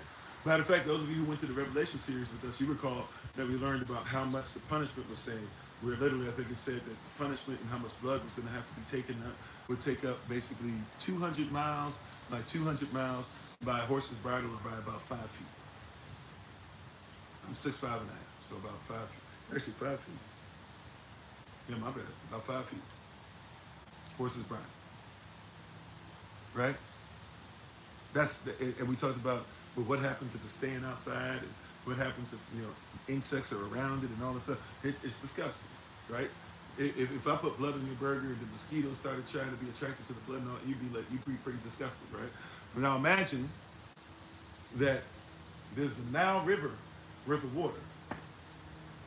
Now stay with me for a second. Prayerfully this is gonna make sense. There's a whole Nile River. There's a whole river that the whole nation of Kemet basically functions off of in some way, shape, or form. Even if they're not attached to it, if the Nile goes down, they go down. Right? And by the way, how much does Kemet have? Kemet at full power, at full strength. We forget Kemet goes into places that later become Carthage. We forget that Kemet went into places sometimes, as far as going into Kush. We forget that Kemet goes into places that you call today the Middle East. We're in the parts of Canaan. We forget that the Hittites versus the Kemetic persons is the first war that is like written out fully, that at least so persons say, is considered to be written out fully, where we can track everything that happened. It was the Hittites, who were Canaanites, versus they're not all the Canaanites. Canaanites are many different ites that were in there, Perizzites, Hittites. We talked about them, like Amorites, Amalekites, all those persons. But the Canaanites, right? And then the persons of Kemet, so basically Ham, right? Ham, sons, Kemet, in Canaan, fighting against each other, and they fought at a place called Hamagada, or some of you call it today Armageddon. Armageddon is a place that we actually is a real place, and it's mentioned in your Bible several times before Revelation. And Armageddon is a place to where we're supposed to actually be excited when we hear in Revelation about Armageddon, because Armageddon means that we'll be on a hill that's fortified, and our enemy has to fight an uphill battle. But you hear the word Armageddon because of these books and movies and people's beliefs and them changing stuff up, and you think that Armageddon means something completely different. How you doing, Matt? Welcome back. Thank you for being on. Right? How you doing, BB? So a lot of persons don't recognize how this works. But see, this is how much they stretch into different places. So they were in so-called Middle East, right? They were in places that you call Europe today. Kemet stretched quite a bit. Matter of fact, if you do some research, you know that Kemet actually, now we don't know 100% sure if this could be because of what we call today Pangea, which the Bible agrees with happened after the flood, where before the flood, right, the land was together. After the flood, it begins to split. But whether you believe what they talk about hundreds of millions of years and all this stuff, but either way, anyway, either way you want to look at it, we don't know if it's whether it's Pangea, right, pre-Pagan, or if it is, the fact that Kemetic persons were going over to the New World, which we have evidence of, the so-called New World. But we know that there's persons in Kemet that have been unearthed, right? Royalty in Kemet that have been unearthed, and we were able to see that they were eating and smoking things and partaking of things that only are supposed to be in the so-called New World, right? So these are people that are very big on the waters as well, right? Maybe not as well known as the Carthaginians would be later on, but look, they can't even build their pyramids unless they were using the ships that they had to be able to take huge blocks and masses of limestone and be able to take it over and drag it into a place where they might be able to build the pyramids, right? So we know these things to be a fact. So when Yah takes out the waters, right, he took out the Nile River, he affects the whole thing. Now imagine, not only he took away the water, that's one thing, to make it dry, and that's the thing they want you to focus on. But if I take a whole thing of Nile River, that means all the water. By the way, when I say the Nile River, I need you to comprehend this. We're talking about all the channels that they made. We're talking about the irrigation system. See, we forget that these persons were intelligent. We forget that before the father of history, that they be talking about Herodotus or whatever his name is in the Greek, that we had persons like Imhotep. As human beings, there's persons like Imhotep who exist, right? And persons who go way, way back. Imhotep, unfortunately, began to start to get worshipped. And even in the movie The Mummy, that's who the mummy was supposed to be, supposedly. But Imhotep was somebody who actually built, he actually built lands. He actually built culture. He actually built pyramids. He actually built, he actually was heavy into mathematics, right? But these persons existed. We don't recognize it. We just read this scripture and forget all this stuff. There's persons who are intelligent. There's huge culture going on. There's cultural clashes going on. There's titans of culture going on, right? And the Most High saying, I'm above it all, right? But there's irrigation systems. There's what now today you call aqueducts because you only think about Rome, but you forget that Kemetic persons had waters that were flowing to different places all over Kemet. You forget that the Nile River extended itself quite a bit, and they made sure back then they kept it clean. You forget that they made sure that they had to do certain things even with the Nile River to keep, the crocodiles and things in place where they were, so that they could still make sure that they could have places to bathe and stuff, right, where the humans were. This is all being affected. So and watch this, it's not just that. Remember, it's going to be the vases. That's not just that, it's going to be the pools. It's not just going to be that, it's going to be the things that they use to clean themselves spiritually and purify themselves, right? It's not just that, it's going to be the water that they drink, right? It mentions that in Genesis chapter 7. No, sorry, I'm flipping around too many places. Exodus chapter 7, right? We just read. It mentioned that they loathed because they still drank it, but it was blood. Because, blood has water in it, and you get thirsty enough. Yeah, it got bad. Now, imagine though, do you think that it would affect, where's another place that water goes? Somebody help me out. I just want to change our thinking up just a little bit. I want us to think different. Where else does water go? And if I didn't say shalom earlier, Minister Stephen, please forgive me. Where else do you think water goes? Is there anything that's affected by water that you can see?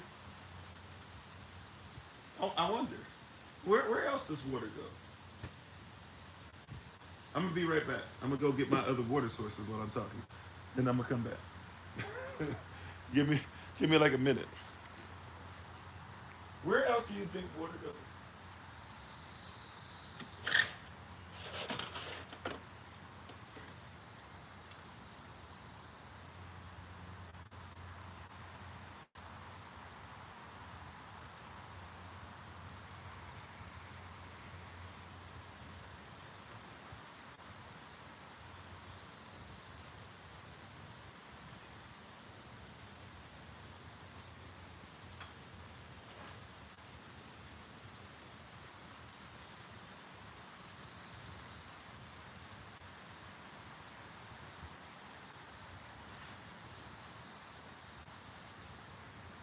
All right. I think we probably got it. But one more again. Where else do we think that water goes? Hmm. All praises to the Most High, yeah. Right? See, we got to see it was completely destroyed. Y'all wasn't playing around. Said sponges. Okay. Oh well. Yep. Cattle's going to be affected. Agriculture's going to be affected. Trees will be affected. Trees will be affected. So we keep saying something monumental happened where Kemet had all this and that. What happened all of a sudden? They could call a great thing to start all of a sudden slowly begin to collapse. Because this wasn't just dry. You know, there were 7 years of no rain, 7 years of dry. We acknowledge that. Even the Bible acknowledges that. And how you doing, Corey? That's right. You affecting the food. Thank you, Elias. I don't know if you go by Elias or Elias, right? But you're affecting the food now. Hmm. They worship these things. Like I said, it goes to worship. No matter which one comes, worship in its bare essence really just means, if a working definition, worship really just talking about extreme respect. They respected the Nile River more than they respected the Most High Yah. They respected the moisture and the dew and the rain more than they respected the Most High Yah. They respected the pools that they were in more than they respected the Most High Yah. Right? Persons will respect the home that they're in more than the one who gave them the ability to live in the home. Persons will respect, right? They'll respect chattel slavery more than allowing human beings to be free. Persons will respect, they'll respect persons who go into your community and make money by poisoning your community more than the one that wants your community to live clean. You see what I'm saying? We got to come out of bondage. We got to come out of this warped, weird mentality. Right? So water is in all these different places that we're talking about today. The water is flowing. The water is being drank by trees. The water is being drank by plants. The water is in vases. The water is in pools. The water is in persons' mouths. The water that's digested in person's bodies. Now, we don't have anything that says something like that, but I'd be wondering about it. But I don't think he would have done that, because if he did that, then that means that all of your body that's water turns into blood. But then again, your body that is blood is water. I don't know how that works though. So I stay out of stuff like that. I don't go quite that far. But you know, my mind wanders a little bit. If I just be honest, that's a Kofi thing. That's not a bit. That's just every once in a while my mind goes, how far? Because if all water has to be turned to blood, what was going on? How you doing, Sister Snap? See, but once again, we also see something representative too. I'm sorry, let me finish this up real quick. We got a couple more to finish it, and we got a couple more things we got to read through, right? We also have Anuket. Now this nectar, Anuket, oh man, it's covered up. I can't see it. But this nectar, Anuket, she is over the Nile's rapids and cataracts, which are the waterfall. A lot of people think cataracts are only in the eyes. The cataracts are the waterfalls in the southern regions of Kemet, who brought life, given enriching waters to the land. So now you have, once again, you have another one being affected. See, all these nectars are bound together. If you worship one, you technically worship them all. So now you have all these nectars bound together. You see? So now It's not just Ra, and Ra created the main nature, but now you got to deal with Noon, and you got to deal with Chapi, and you got to deal with Kahun, hopefully I'm saying that correctly, and you have to deal with now Anukit, right? Every last place, every last person that's attached, you got to recognize. See, the same way. So you guys are talking about Trump. You don't realize that Trump is. If you're dealing with Trump, you got to deal with Obama. Two sides of the same bird. If you're dealing with both of them, you have to deal with the system, the wicked system itself, the beast itself. If you're dealing with the beast itself, you got to deal with racism. If you're dealing with racism, you got to deal with feminism. Yes, because feminism is not womanism, right? If you're dealing with feminism, then you also got to deal with male chauvinism. If you got to deal with male chauvinism, it comes from chauvinism. Yes, there's a difference because chauvinism is talking about uber patriotism or hyper patriotism.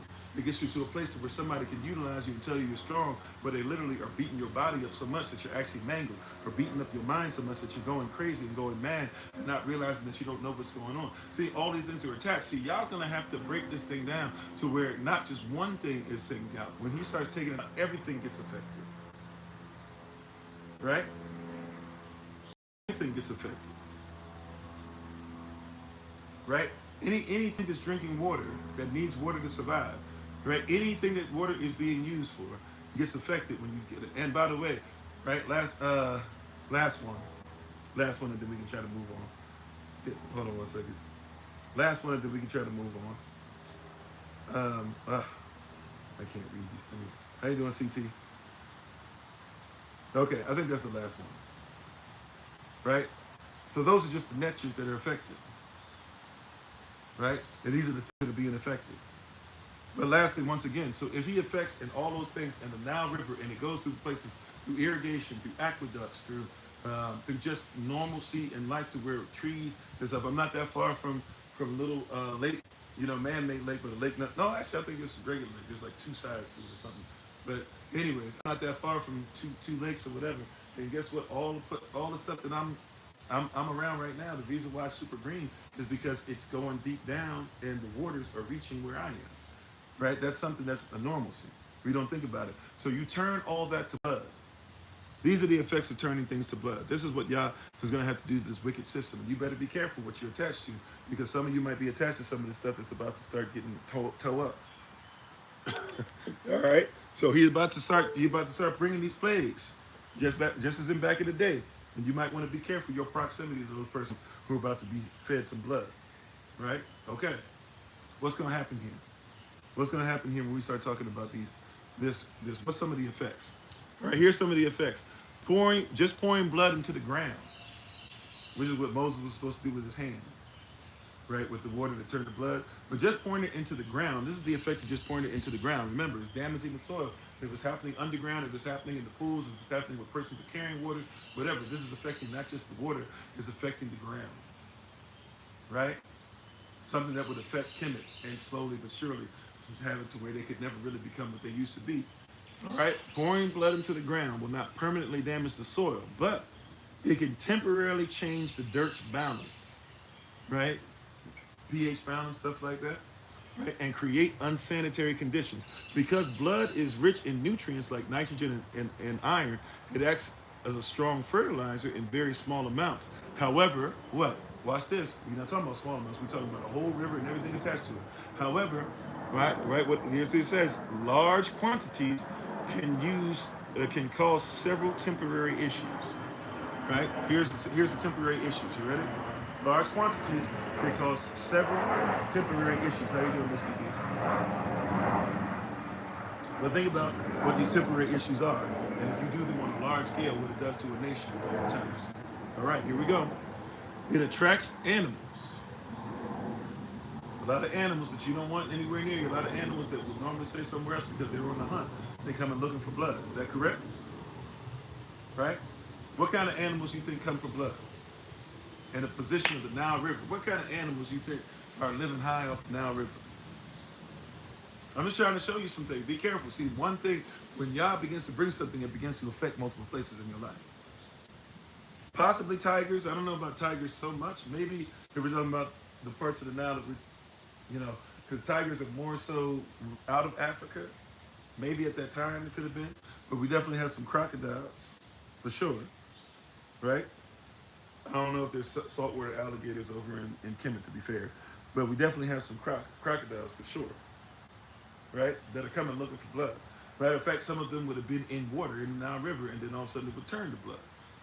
They might step out. They may try to get out of the blood if they can even swim in it that long. Yeah, there's pythons. There are cats. There are big cats even, and irregular cats. Watch this. Think like this. There's insects. There's mosquitoes.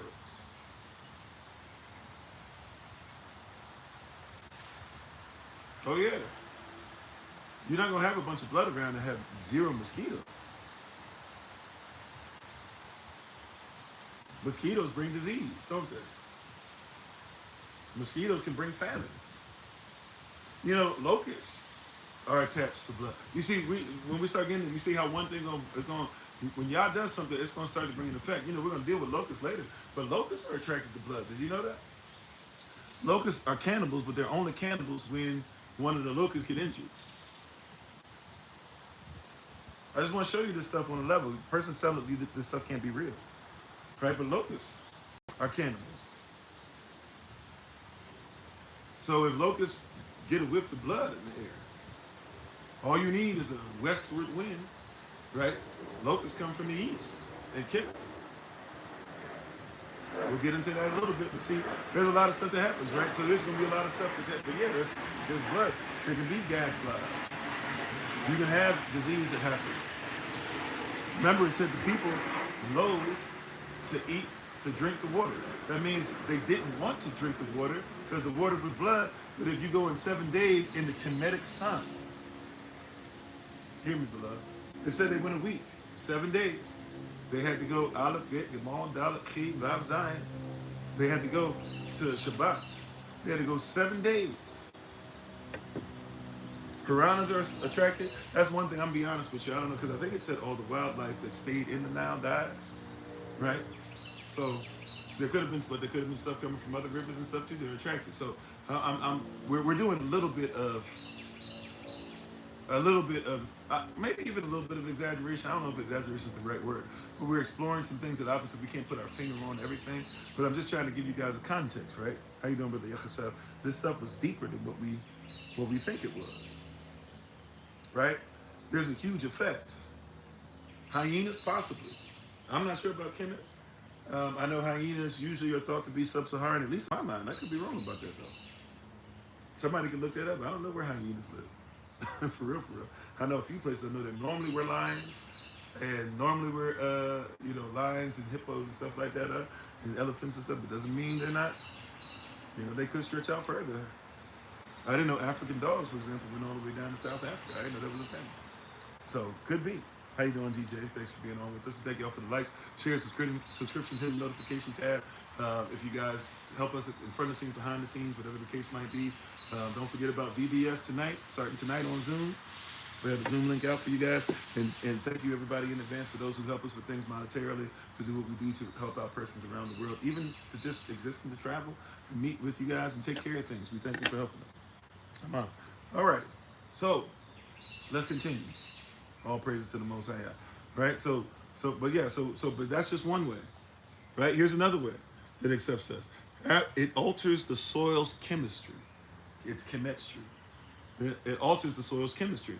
High amounts of concentrated protein can make the soil too acidic or alter the natural balance of microbes.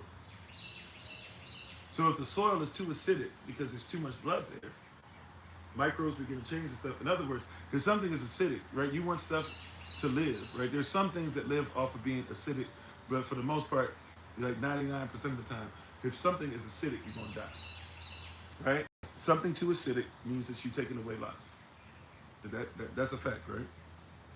Something too acidic is taking away life, right? There's little, every once in a while, like if you have lemons and limes are technically acidic, but somehow they make us alkaline, right? So they're alkaline, although they're acidic. That's why they're sour to the taste, right?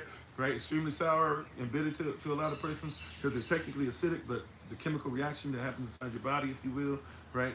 Something biologically takes place, and I don't know what that is exactly, but I just know it makes you, right? It gets you your pH balance where it needs to be as far as making you alkaline. Am I? Right? But that being said, if the ground becomes acidic everywhere, that means everything begins to die. And if that happens over blood taking place for 7 days, what do you think? Once again, how long do you think? There's certain things that could never recover. If all of the trees and everything here that were not only, we're literally soaking up and eating blood all the time, and that blood is going to remain in the dirt, right? Unless you're going to dig up all that dirt and put new dirt there, that dirt remains. You might as well salt the earth.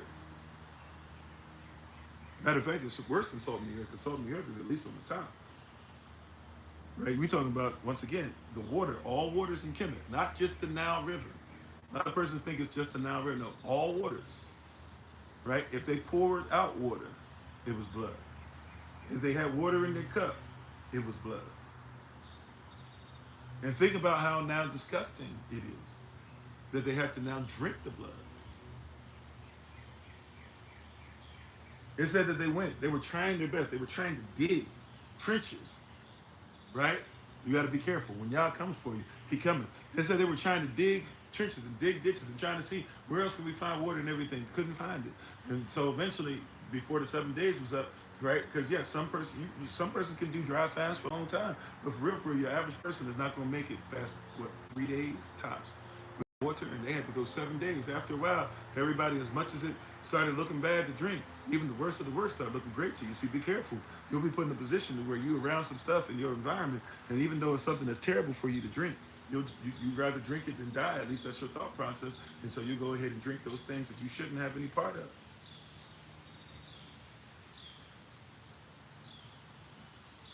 The plants are smart enough to not drink. But if the plants need water after a while, they might not be able to have a storage system. That not every plant can store water for days and days and days and months and years or whatever. Some of them plants, they gotta do what they gotta do.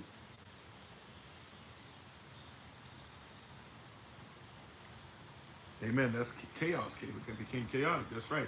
Here's another thing that happens. It says it promotes bacterial growth. So rapidly decomposing blood can harbor harmful bacteria and cause foul odors. So obviously, it said in the word, it said it's stank. It's stank. And I promise you, those of you who've ever smelled the smell of death, right? And I'm right of death. Death has a smell, a peculiar smell. It's sweet, but it's disgusting, right? At the same time, though, imagine that everything around you is blood. Any kind of what used to be water becomes blood. Everything stinks. Everything stinks. If you've ever smelled death of a human being, I'm sorry if you ever have. Trigger warning, my apologies. But I promise you, it don't smell right. How you doing, Sister D? I promise you, you will never forget it. That's something that you will never forget. I'm sorry, you said wolves might have came around? Yeah, for sure, actually. I didn't think about that. Or whatever their versions. I know there's different wolves in different places. I don't know if they call them wolves, but they would have definitely been around. Right? So here's another one, just in case. See, this is how thorough Yah is in his word. Right? So he brings bacteria. Right? Bacteria. Right? We obviously know we don't want bacteria we don't want to be unclean. So no matter how much you clean something, there's blood everywhere. No matter how much you clean it, right? The bacteria and stuff like that, it could be airborne, all types of stuff, right? Here we go again. It creates crusting. So as the blood dries, it can form a hard crust over the dirt that blocks water and air from reaching plants and roots. So even when the water tries to return, if the blood has become crusted, it means that the water gonna have a tough time getting through. Are you working at the county morgue? Okay. So there's a peculiar smell. And there they try to do stuff to treat the bodies to make sure you ain't smelling but so much. But at the end of the day, you're going to, right? There's a certain smell. That's why prayerfully those who work in places like that, especially the ones that deal with the actual bodies, we be wanting to make sure, please, step up and cleanse yourself and stuff, because there's just stuff that no matter what you try to do, what you try to get away from, they even drain the blood out, right? But what you try to do, what you try to get away from, at the end of the day, you can't get past certain things. So therefore, right, what it says here, right, it is best to avoid pouring large amounts of blood in areas where people or pets frequently walk. Now, watch this. So they're just talking about they're talking about if I took a bucket. That's their mindset is if I took a bucket of blood from a hospital. If you notice in the hospital, right? All the blood, all the stuff, even all the things they use to cleanse people, whatever, they get put in those red baskets and stuff, and everybody knows, like, hey, this is hazardous, right? Like, with this different type of hazardous, like, this needs to be dumped away in a different manner, right? But when they talking about if I took something like that and took it like to a park and poured it out, it would cause all that damage I just described. Imagine a river of it. Imagine every pool is blood. Imagine the gardens that they had, that the waters that they had flowing through there and stuff that they took a long time to make sure they what do you call, please forgive me, I'm having a moment. What do we call the guys that come out and make sure that they do our yards and stuff for us? Forgive me. No disrespect, I'm just having a moment. You know who I'm talking about. Wow, what do we call y'all? I'm sorry. What do you call yourselves? Um, you know who I'm saying. Anyways, you know, as they come and they manicure the lawn and everything for us, right? They do lawn care. There's a word I'm looking for, but anyways, they come and they cut the lawn. They do the stuff. They make the shapes for us. They make the waters run. They put fish in your yard. They do all that landscaping. Thank you. Thank you, brother. I'm like, why am I having such a hard time with that, right? But all that stuff, even if you had something like that, you had koi fish in there. Imagine all of a sudden you come outside and it's just all blood. And the fish start dying. You start smelling that after a while. Everything. Right? They talking about here, in this example that I had, is just pouring a little bucket, not a little, but pouring a big bucket of blood somewhere, you can mess everything up. No, no, no. We're talking about the Nile River and everything around it and everything in Kemet. As far as Kemet goes, all of it was blood for 7 days. And even if you drank water, you had to drink blood. We're talking about a vampire. They was turned to vampires for real. Same place that later on they're not going to see the sky, right? They were turning to vampires for real. 7 days. How you doing, Roderick? All right. So that's how in depth this goes. I just want to show you that, right? A lot of persons don't catch how complete this was, but we're not done. We're not done.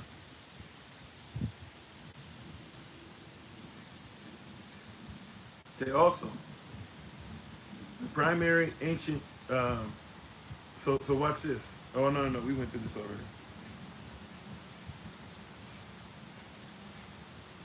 Okay, so the primary ancient Kemetic nature, um, literally titled the Lord. So now this is blood. Now we're just dealing with blood. Watch this. The primary ancient Kemetic nature, literally titled the Lord of the Blood. His name was Shesmu. So Shesmu, an actual nature, right? So when y'all said I'm dealing with the blood, now we got to deal with the Lord of the Blood because once again, Ra, son of Ra, you're supposed to be over all these other natures. You're supposed to be the most powerful. So you got to be over the blood too. So you got to be over the water. You got to be over the blood. So you're telling me, right, Pharaoh? You're saying that you don't recognize Yahweh, and Yah is not as powerful as you, right? Well, he's dealing with all your natures. He's messing with every single one of them, right in your face. He's playing in your face. You gonna stop him? Look, the primary nature, literally, titled the Lord of Blood is Shesmu, or Shesmu. He was a complex, dual-natured underworld deity, right, which really would be a nature, associated with wine, perfume, and the violent execution and slaughter of the wicked. So he was over the blood. And if you were wicked, right, don't miss this now, because now we're dealing with their morality. Now y'all's attacking their morality. Come on, family, stay with me now. How you doing, bro? Now we're dealing with their morality. Y'all says, I'm dealing with your morality. I'm coming for your morals. You say that you have a nature that's over the blood, right? He deals with wine, right? Wine even helps with blood and stuff like that. So he's dealing with your finances as well.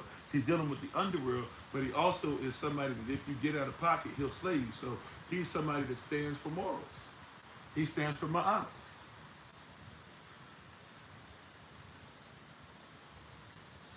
Right? Lord of the Flies, possibly. If we're talking about Lord of the Blood, I can see a connection. Right? How you doing, Sister Monique? Yeah, we should have just let us go worship for real, for real. How you doing, Matt? right? So, but now we're dealing with Shesmu, and Shesmu is supposed to be over all these different. How you doing, Minister Keita? Sorry, I just saw you on. Shesmu is supposed to be over all these different days. If anybody does anything wrong, he takes you out. But Yah says, I'm more powerful. You think you have the right to say what's righteous or not. You think you have the ability to say who lives or dies. He says, Pharaoh, I'm about to show you that I not only have power over your water, which literally we just been, what, 5 or 6 netures?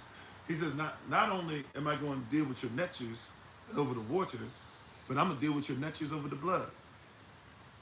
Right now, we will revisit this later on, because the 10th plague, he brings back the blood, right? Symbolizing that later on, he'll come back and his son will come through. And this is interesting because his son will come through, and the blood that was on the doorpost, Christ is the door. Christ is the one who is also the sacrificial lamb that will be used in these plagues that are going on against the netures. Christ's blood saves Israelites that are buried. In Matthew 27, it says that Israelites that were dead, their families saw them that evening while Christ was yet on the cross. Could it be possible for us to make a connection, therefore? Stay with me now. That's right, you're doing the same today. Could it be possible, therefore, beloved, could we make a connection that the blood of Christ is something that will cause your enemies to deteriorate, while at the same time causing you to be able to be free from your sins and free from bondage? Am I conflating that? How you doing, Sister Shima? Could it be possible, therefore, we could make a connection that when Yah deals with the blood, when he put the blood in the rivers, right, the blood in the rivers was the blood, or at least represented, because if the blood that's put on the doorpost on the 10th plague is supposed to represent the blood of the Lamb that comes up and shows up in Christ, who is the blood of the Lamb, and he is the door, then the one who said that if you had known about me, you would have asked me for water, and I would have given you water that would have given you a place where you would have never thirsted again. I have waters that will flow from your belly eternally. Thus saith our Messiah, thus saith the word, thus saith Yah, right? He says that I have that kind of water, and the blood that when we're dipped in it, it cleanses us. Could it be possible that the blood that takes our enemy out is the blood that cleanses us? Come on, I'm sorry to keep going back to old stuff for you, but you remember, right? What shall wash away my sins? Nothing but the blood of Yeshua, right? What can make me whole again? Nothing but the blood of, right? And then, oh, precious is thy flow. What? That makes me clear as snow. Then what? No other fount I know. But what? Nothing but the blood. Right? Remember we used to sing that? That's a powerful song there, because the blood that cleanses us is the blood that has marked the destruction of our enemies. How you doing, Mystic Flow? Oh, you missed it. The blood that cleanses us, the blood that I was dipped in, right? That I'm dipped in, that's crimson, allows me to come out clear. Oh, come on, somebody! You don't miss it. The blood that affects Kemet and causes their trees to not even be able to work right. That's the same. And they got to drink that as water. I want to be placed as a tree by the water, right? Dipped in blood to be able to get the nutrients from it, right? And I want to find my delight in his law, and inside of his law will I meditate both day and night. And I want to be like a tree planted by that, by those rivers of water that in their season give me much fruit, but cause my enemy all types of destruction. Some might say I'm going a little too far with that. I would tell you that, right, Holy Spirit led, I would tell you that that's something that we got to make. That if we make the connection for plague 10, then that's the blood of Christ. We got to look at the connection in plague 1, because he starts where he ends. Before he even sent Moses, before we even got to plague 1, he told Moses one of the signs and wonders was that you can take the water and you can take it from your hand and let it go. And when it hits the ground, when it hits all these places you're using it for, it turns to blood. He said that's one of the things that Israelites will recognize. And they'll recognize my name, they'll recognize my authority, they'll recognize my power when you show them that. Oh yeah, the blood is serious. The blood speaks. The blood is serious, right? But you can't eat the blood of another. We can't have blood that's outside of our bodies, a blood that's outside of our bodies, and we try to partake of it, then that is considered to be unclean. But you can have blood in your body all day. And we're supposed to be one body. And we're supposed to become one with Christ. And if we become one with Christ, and guess what? His blood is our blood. This is why we don't talk about different sources of blood down the road. If a husband and wife get married, this is why you talk about the father's blood. Because the mother carries the father's bloodline inside of her later on through the birth process, and especially once, the baby is coming out. But even later on in the blood, in the process of the gestational period, going on, especially in the third trimester, you will begin to see her blood start to go into the baby. But the reality is that the blood is really being carried by the father. And I don't even care if it goes from O positive to something else, it goes from A to something else, right? I'm telling you that what they're looking for in the father's lineage to see if you're close to the baby is you got to have blood ties. So the father and the mother basically become of one anyways. So we only look at one blood source. The mother is when you look at your DNA more than look at the blood. I'm not saying that her blood doesn't matter at all, just hear what I'm saying. We're looking for the bloodline of the father. We're looking at the DNA of the mother. The DNA memory of the mother, right, is, right, look at Proverbs chapter 1, verse 8. The direction, right, follow the direction of thy father, and make sure you obey the law of your mother. The direction of your father. The blood that you got is the direction, that direction. That's why you look like your daddy so much. I'm not saying you can't look like your mama, but your mama will always look a lot like your daddy, right? Right? And guess what?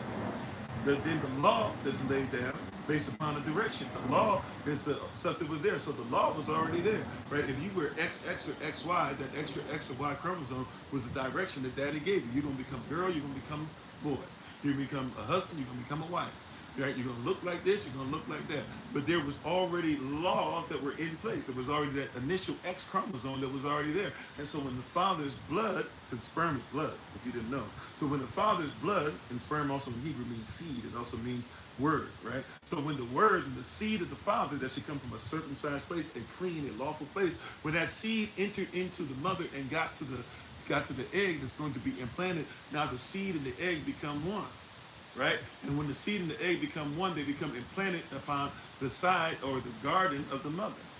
And that garden is where you have a gestational period to grow and to eventually be able to blossom out as the beautiful plant that you are, to eventually be able to have fruit and start the process again with seed of your own.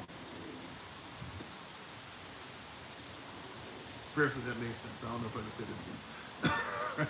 But prayerfully that made sense to whoever ever needs to hear it. So you got to recognize what's going on. So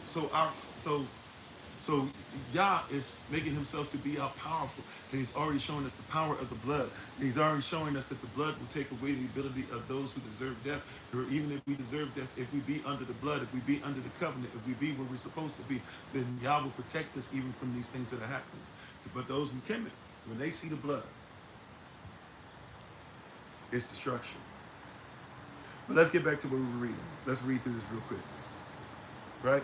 So the primary ancient Kemetic nature, literally entitled Lord of the Blood Chesmo. He was a complex, dual-natured underworld deity associated with wine, perfume, and the violent execution and slaughter of the wicked. So they looked at him, right? They looked at this deist that was over the blood, the Lord of the Blood, and they said, okay, whenever we see the blood, we're dealing with somebody who's dealing with wickedness. When we see the blood, we realize that our wickedness has been covered, and therefore we can be righteous. When they see the blood, they're just looking at somebody who's supposed to be dealing with the wicked. Whenever they slay somebody, they always say somebody wicked deserve whatever. Whenever they get rid of one of us, they always say they deserved it, right? Whenever they get rid of us, they're looking for why it's okay to shed blood, or he had a hoodie, or he had this. There's a different context, right? You got to come out of bondage.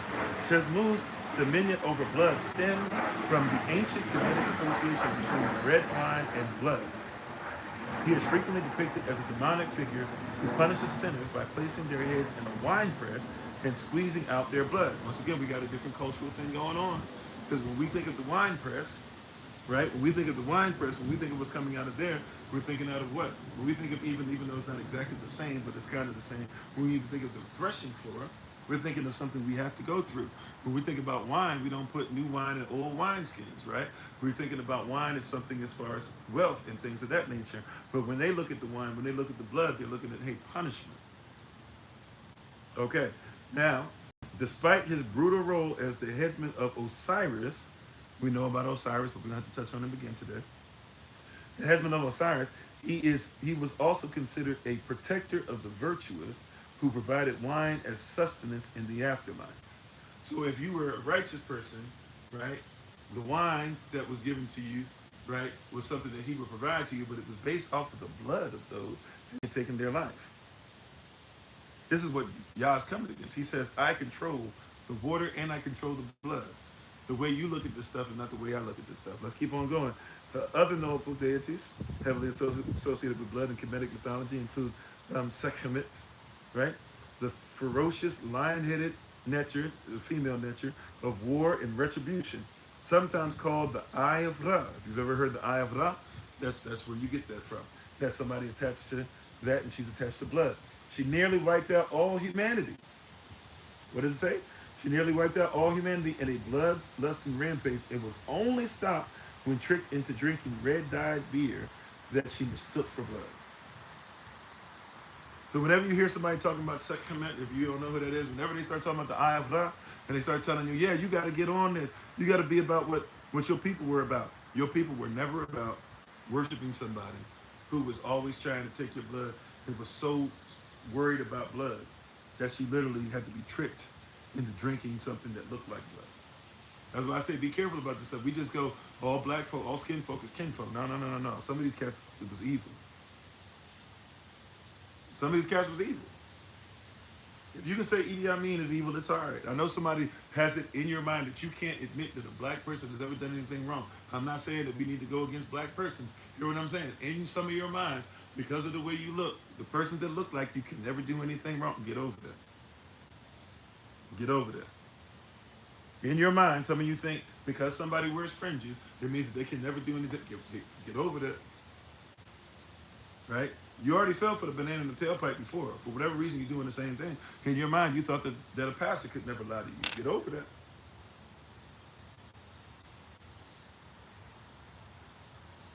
Come on.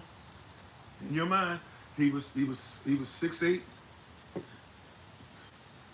8'10" credit, right? He looked the part. Get over that. You got to know there's something. There could be something sinister underneath. And you're sitting up there letting these persons tell you all these different things and having research done. This is just, once again, quick Google search. I'm not doing anything incredibly difficult to get your hands around. Did I say shalom earlier, Minister Stephen? If I didn't, please forgive me. I know you've been on for a minute. My apologies. Right? But you have to get over that. Evil is not based upon the fact, even if you Israel in the flesh, you still got to follow, right, the commandments to be Israel. You can't be Israel in the flesh and never follow a commandment. Get over that. Some of y'all letting these cats get away with murdering people as far as murdering. Shoot, Yahweh ben Yahweh persons let them get away with murder, period. Persons are calling themselves the Messiah, saying they came back. How you going to be the Messiah and came back and we haven't gotten rid of the world? We haven't seen the world end, rather. How you doing, Afrolate? Right, get past that, y'all. I'm just saying, we got a lot of persons saying this and spitting this, spitting that. Be careful. We don't know where this stuff comes from. So whenever you hear somebody talking about the Eye of Ra, the Eye of Ra is attached to a bloodthirsty nature, and and she was trying to always take persons out. She couldn't be stopped until they tricked her into believing that she was drinking something that was blood, but it was actually red-dyed beer. And because she couldn't drink blood, she couldn't keep on going. And by the way, when they say these things, somebody said this earlier. So let me go back to this because I said there's some truth in what they spoke. Yeah, you're right that there are persons that look at things different. So guess what? When they say, hey, there's somebody who's out here and the only way they can get rid of their bloodlust is to go ahead and make sure they were tricked into drinking alcohol so they got drunk. So if that happened to her as a netcher, then what do they think you should do? They think that you should get out here and get drunk. It will take away your bloodlust. That's what they're telling you. You see what I'm saying? It's gonna take away your bloodlust. You know, you always angry and this and that or whatever, man, shoot, just go ahead and get drunk. They have beer. I know y'all think the beer only came from Europe. They had beer back in the day. Even if they didn't call it beer. Even if they didn't call it mead, they had different things. They knew how to ferment stuff. They understood fermenting things. They understood grain.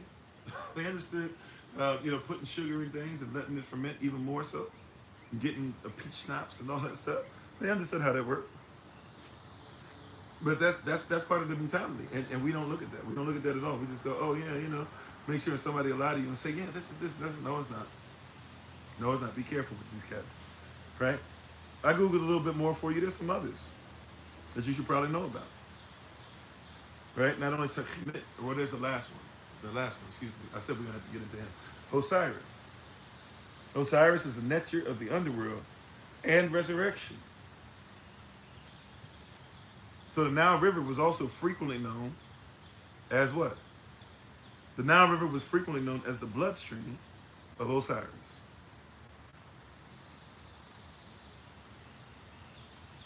If you didn't know, now you know. The Nile River was frequently known, it was frequently called the bloodstream of Osiris.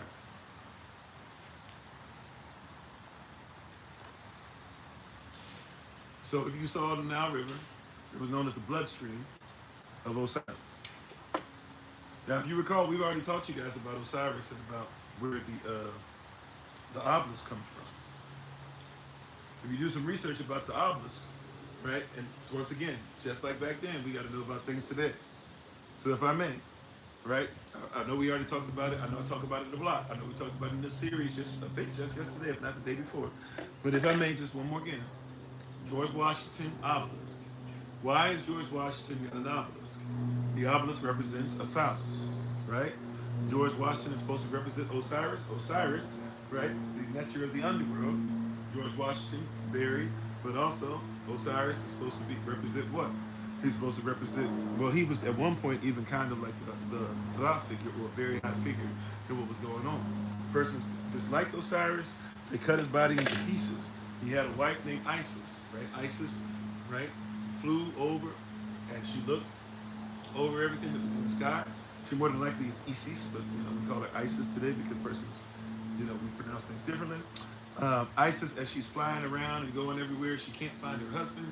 She looks to see that her husband has been cut into pieces by persons that don't like him. She finds all of his body. She's able to put together all of his body except his phallus. So she does something. She makes up what you call today an obelisk. She makes an obelisk, which is a phallus. And basically, an obelisk is what you might call a mock penis, the mock phallus, a dildo, if you will. And she, depending on which version that you want to hear, whether it be the Book of Dead or other sources, she either, she got on top and got impregnated through that.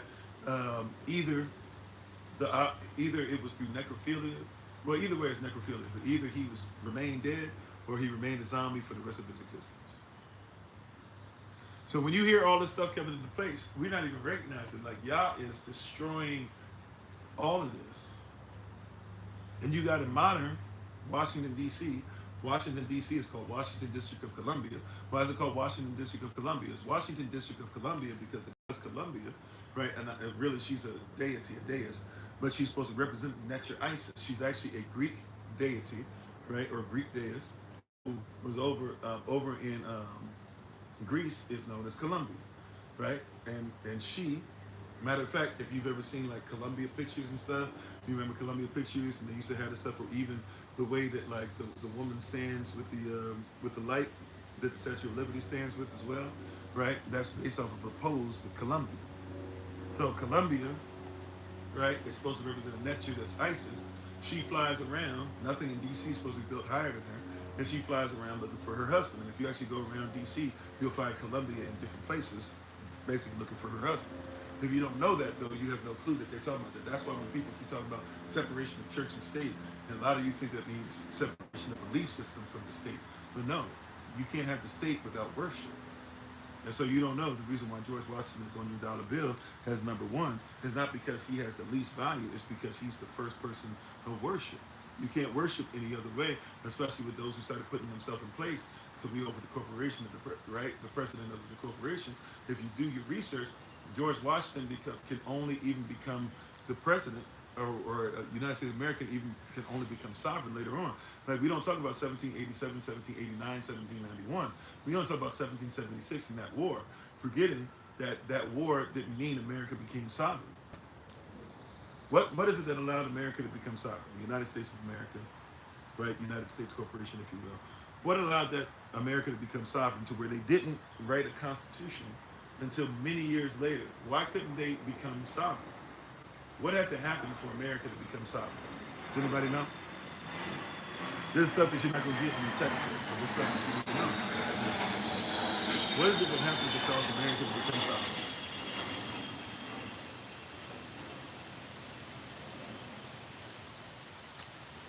Anybody know? Some. Right. Okay. There we go. Being recognized as a nation. Which nation had to recognize them?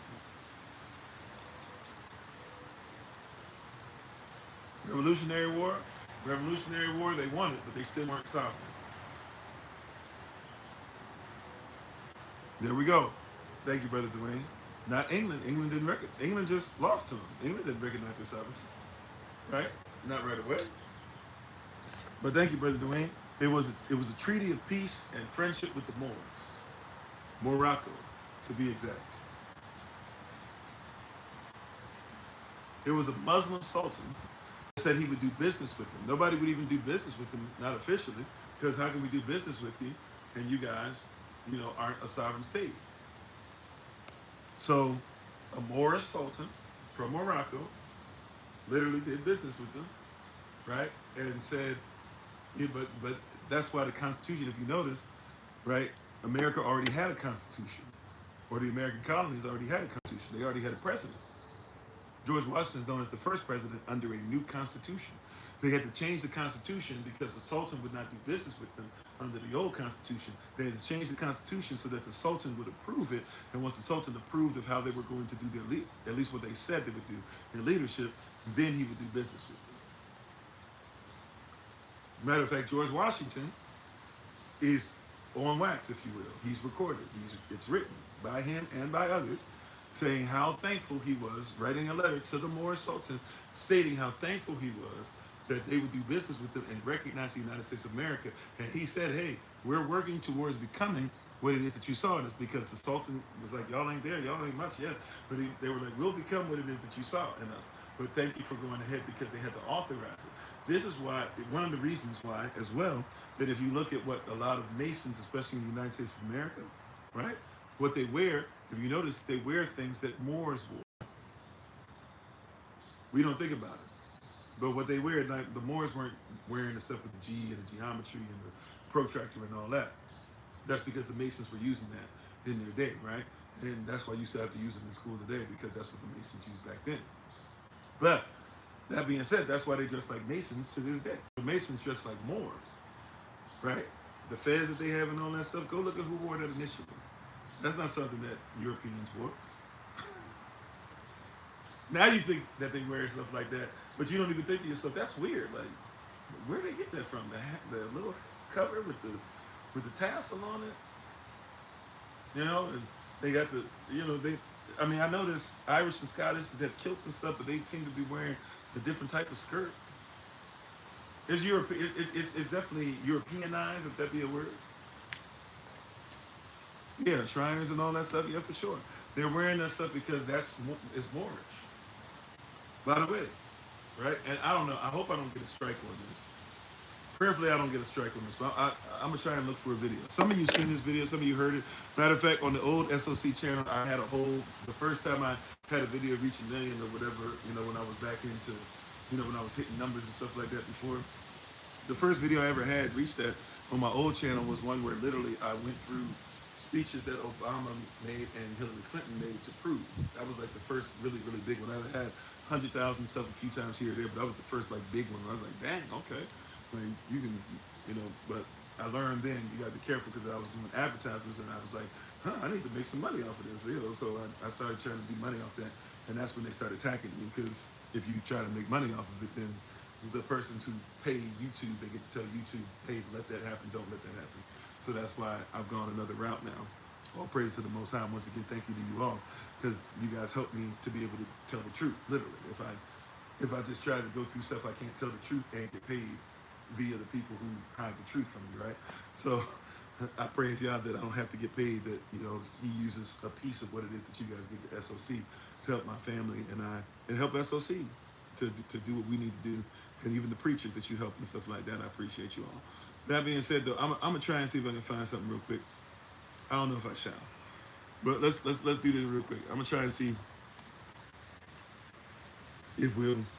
There's a famous speech of Obama. I don't know if I'll find the Hillary, but a famous speech of Obama, and it's Obama.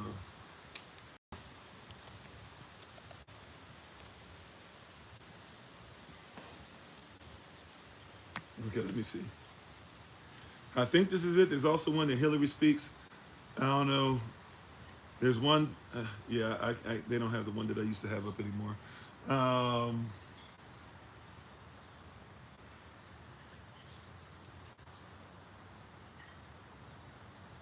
I'm gonna just go ahead and play the Obama part. I don't know if I'll be able to find the Hillary part.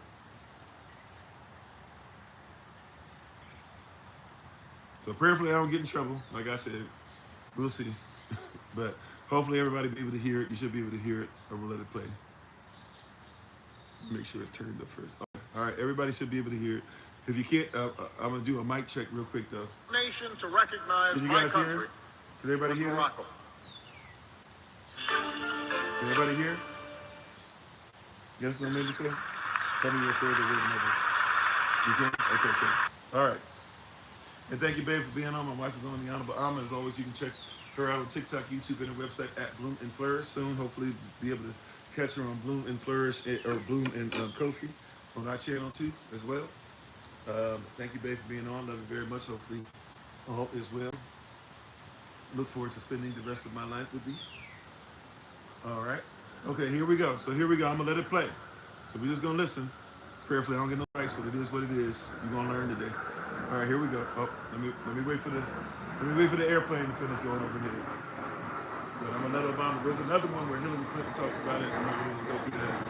But I just want you to hear some of the stuff. Other persons know this. Other persons talk about this. Your president speak about it, right? Other persons have written about it, but we don't really know the stuff he does.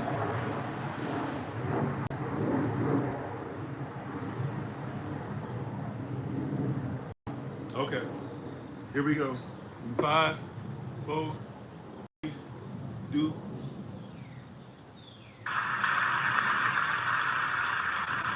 That carried the light of learning through so many centuries, paving the way for Europe's Renaissance and Enlightenment. It was innovation in Muslim communities. And just to let you know, if you guys don't recall, he got a lot of flack for this because he admitted that innovation, he was basically saying that you can't have what you call America and be anti-Muslim, right? But it goes deeper than just that. There was innovation in Muslim communities that developed the order of algebra, our magnetic compass, and tools of navigation. I also know that Islam has always been a part of America's story. I'm gonna rewind. You just said what? Islam has always been a part of America's story. But he's about to go a different route than you might think. Islam has always been a part of America's story. The first nation to recognize my country was Morocco. Okay, that's all they even put out there. Right? Hold on. The first nation to recognize his country, he's the president of the United States of America. He says the first nation to do that was who? Morocco. Okay, let's keep listening. Our mastery of pens and printing, our understanding of how disease spreads and how it can be healed. Islamic culture has given us majestic arches and soaring spires, timeless poetry and cherished music, elegant calligraphy. I also know that Islam has always been a part of America's story. The first nation to recognize my country was Morocco. Yeah, so they just repeating it. It's the same thing. So yeah, but if you heard the first nation, now why is that important? Because if you're talking about sovereignty, you can't be sovereign unless somebody sovereign makes you sovereign. All right, if you miss that, if you don't get that, right? Yeah, he caught flat because he spoke the truth on that part. But he did speak the truth there, right? Like, you can't become sovereign if a sovereign does not allow you to be sovereign. See, brothers, be careful. They be talking about she better do this and she better do that. You can't become a husband unless she allows you to become a husband. Be careful. You be talking about, oh, he don't do blah, blah, blah. You can't become a wife unless he allows you to become a wife. That's how it works. I know we don't like chain of command, but that's how it works. Y'all put this stuff in order for a reason. See, you can't talk bad about, oh, he this and that. You chose him. You can't talk about she did this and that. You chose her. That's how sovereignty works. See, we want to be sovereign on paper, but we don't want to live sovereign. He's the king of kings. He's the sovereign of sovereigns. Well, then, right? You can't talk about how you have all this power that he's given if you don't recognize you couldn't have it if he didn't give it. You can't talk all this stuff about how he made me to be somebody who has his power upon the earth if you don't recognize that he gave it to you. This is why he honors even his wife. Says his wife, Yah honors his wife and says she's the apple of my eye. He honors because he knows she has free will. And so anybody that has become part of Yahweh Sa'al, he knows that you, by your own free will, have chosen to do so. He could not be your Lord. He's the Lord over all, ultimately, to force everybody to be down. But those who are going to live with him in eternity can't live with him in eternity with the mansions that he's built if you wouldn't allow it by your free will. I know that sounds weird, doesn't it? There is a place for persons who don't want nothing to do with him, but those who come into it, you come in by your own choice. Why would he not love you all the more? See, you see what I'm saying? That's not what we're talking about right now. But I'm just saying, right? You catching what I'm saying? You might not be digging what I'm saying, but I hope you catching what I'm saying, right? You couldn't become all this stuff you talking about. I'm this and I'm that. If you weren't allowed, I want them children to do this. Well, if she didn't allow you to be her father and she didn't allow her body to be a living sacrifice for you to be able to have them babies, you wouldn't be able to point your finger about them babies. But this and that and blah, blah, whatever. You might want to hear what he has to say concerning that baby because that baby came from him. You wouldn't allow, look, you allowed him to be able to impregnate you, but he allowed you to be impregnated. I know we don't want to act like we have a holistic thing going on here, but we can't do one thing without the other. Who cares what came first, the chicken or the egg? You need both. Who cares what came first, the chicken or the egg, if you ain't got no rooster? Who cares if the rooster if you ain't got no chicks, no chickens? And he has the chickens because the goal is to get chicks. And he got to be one with the chickens. That's why he protects the chickens. One of the many reasons why he has a relationship with them, so that he got to protect what he gets. And we're not protective over each other because we're so busy trying to do, but we don't recognize that's how sovereignty works. Anyways, back, Holy Spirit said I got to go back. Back to what we were talking about, though, with Morocco. You can't deal with the United States of America if Morocco doesn't say, we'll recognize your sovereignty. Which means that you can't deal with America's existence if it's not for a Muslim sultan saying that I recognize. It wasn't a Christian. It wasn't even a Mason. It had to be a Muslim sultan to say that you guys can be recognized. Once you recognize the sovereignty, now everybody else can be on board. You don't even want to go through all the other stuff, talking about the halls of Montezuma to the shores of Tripoli. You don't even know where Tripoli is on the map. You got to make the connections. Anyways, I'm going to leave it alone. But thank you for the love, baby. Thank y'all for being on. Thank y'all all for the love. Appreciate you. Right? So when this stuff is being done, we have to recognize that Yah is attacking all these things attached to the water and the blood. This is all belief system. There's several netures. I think there was 8 netures in all that we had to touch on today for us to recognize who is being attacked. So for today's topic, right? Once again, and we came from Exodus chapter 7. We read verses 14 through 25, and we discovered this commandment that's given. But every time when we go through for the next 10 days, every single time that Yah says, speak against this, or there's going to be a curse, or I'm coming against this, or these people, you need to know every single, not every once in a while, you need to know every single time. How you doing on Gun? Thank y'all for the love. Right? You need to know every single time that any plague is done, it's done against who the enemy worships. It's like war. It is war. In times of war, You had persons that did nothing but they rode on a horse and they carried the flag, right? You had times of war where persons were fighting in the Union and fighting in the Confederacy, and somebody just, their whole job was to have the flag, right?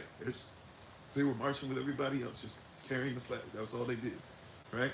During times of battle, there are persons who carry the flag, and they carry the flag, and as long as the flag waves, right, persons are fine. But if we see the flag go down, there's a problem. Somebody better grab that flag real quick, because if not, persons will stop fighting, because the flag is called the standard. Are you hearing what I'm saying, beloved? Right? The flag is called the standard.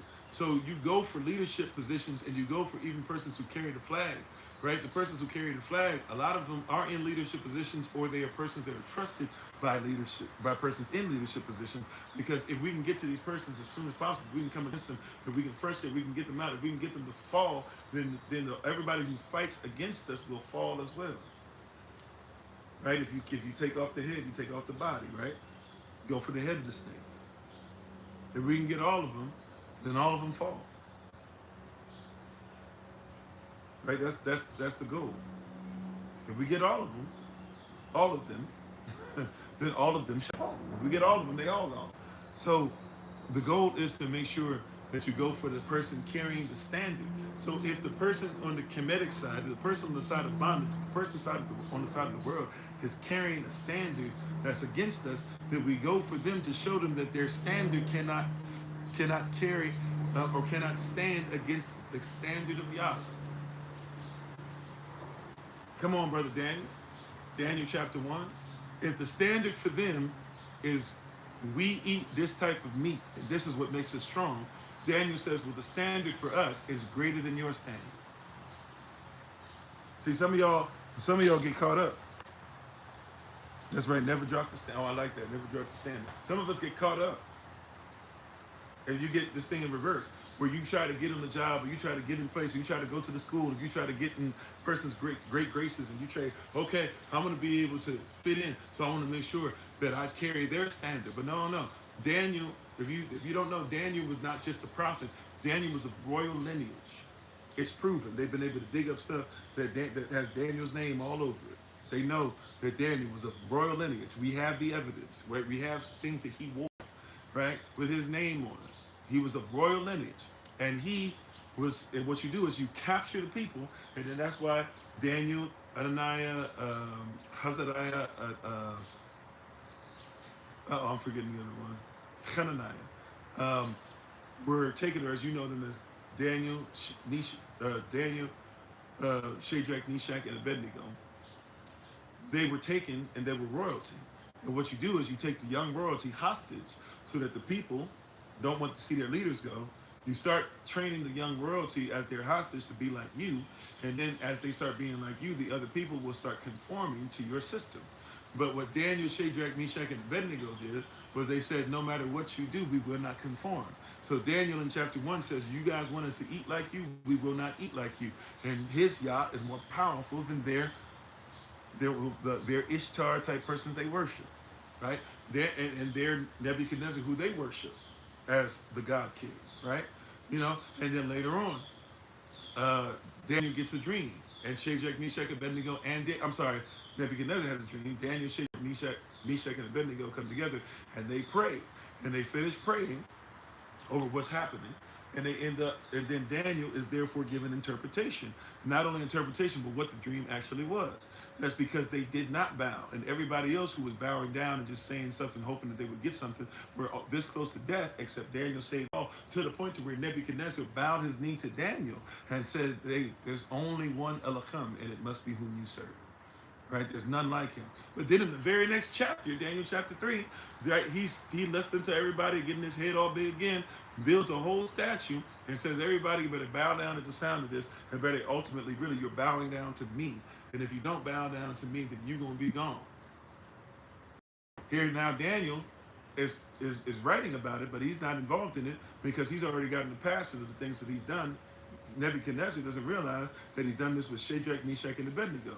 Shadrach, Meshach, and Abednego will not bow, and they're pulled out of a crowd, and everybody starts saying, oh, this and that, and they start saying, yeah, they're against you. And Nebuchadnezzar getting his head all big. He's like, you know what, man, bump them. Yo, put the fire 7 times hotter than it already is. It became so hot that the cats that were heating the fire up and stoking the flame, they died while putting the fire together. Then they throw the Hebrew boys in, but before they threw them in, they said, last chance, what you gonna do? And they said, look, our Yah is greater than you. They're greater than anybody that you serve. They're greater than anybody that you think that you worship about the fire and worship on the idols and worship even in yourself. They said, but he's greater than all of y'all and he will save us. But let's say he doesn't. They said, even if he does not, it doesn't mean he's not greater than you. Enough is enough. Throw him in there. Threw him in there. They saw not 3 of them walk out. They saw 4 of them walk out. And they said the fourth one looked like he was the son of Elohim. He looked like he was the angel. He didn't look like just a regular guy. And you need to know that if you will make sure that you keep what Yah says, and how you doing, Sister Raquel? If you will keep, somebody needs to understand this. If you will keep what the Most High Yah says, and stop trying to worship all this foolishness, and stand on righteousness, and understand that their standard can't mess with our standard. We built different. Our standard is built different. Our foundation is built different. They built upon the sea, or the sand of the sea, right? But we built upon that rock. We built different. Let them say whatever. Let them speak whatever. Let them do something for a short time. Let them throw you in the lion's den. Let Yah close the mouths of the lion. Why are you worried about the lion when the Yah that you serve created the lion?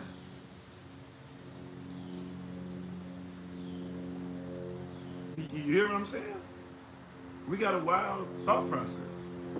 And then the same place that they built for us, right? The same den that was for us, the same pit that was supposed to take us out, they threw them in the same pit. And when they threw them in the same pit, what happened? They said before the jokers hit the bottom, before they even could touch the ground, the lions had already snatched them up out the air. What we do? Why are we worried about these cats? What they gonna do for us? If Yah be for us, then there's more than the whole world against us. Right? If Yah be inside of me, right, who can be against me? For Yah living, for Yah die. Everybody talking about they ride until it's not time to ride. There's a expression that cats have been saying recently. There's a guy for the New York Knicks. His name is Jalen Brunson. Right? And Jalen Brunson, the New York Knicks, congratulations to y'all in New York. Hopefully y'all are safe and everything was all right with y'all, because I know they went crazy. But there's a guy by the name of Jalen Brunson, the point guard. It made it, right? Had a great finals. Everybody, even when they're like, oh, he didn't play that well until the last couple games of this and that or whatever, you don't know how it works in the playoffs. In the playoffs, everybody's stuff goes down.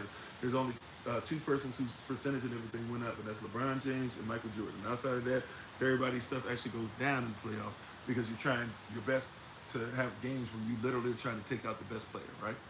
But Jalen Brunson, all these persons said he's too short.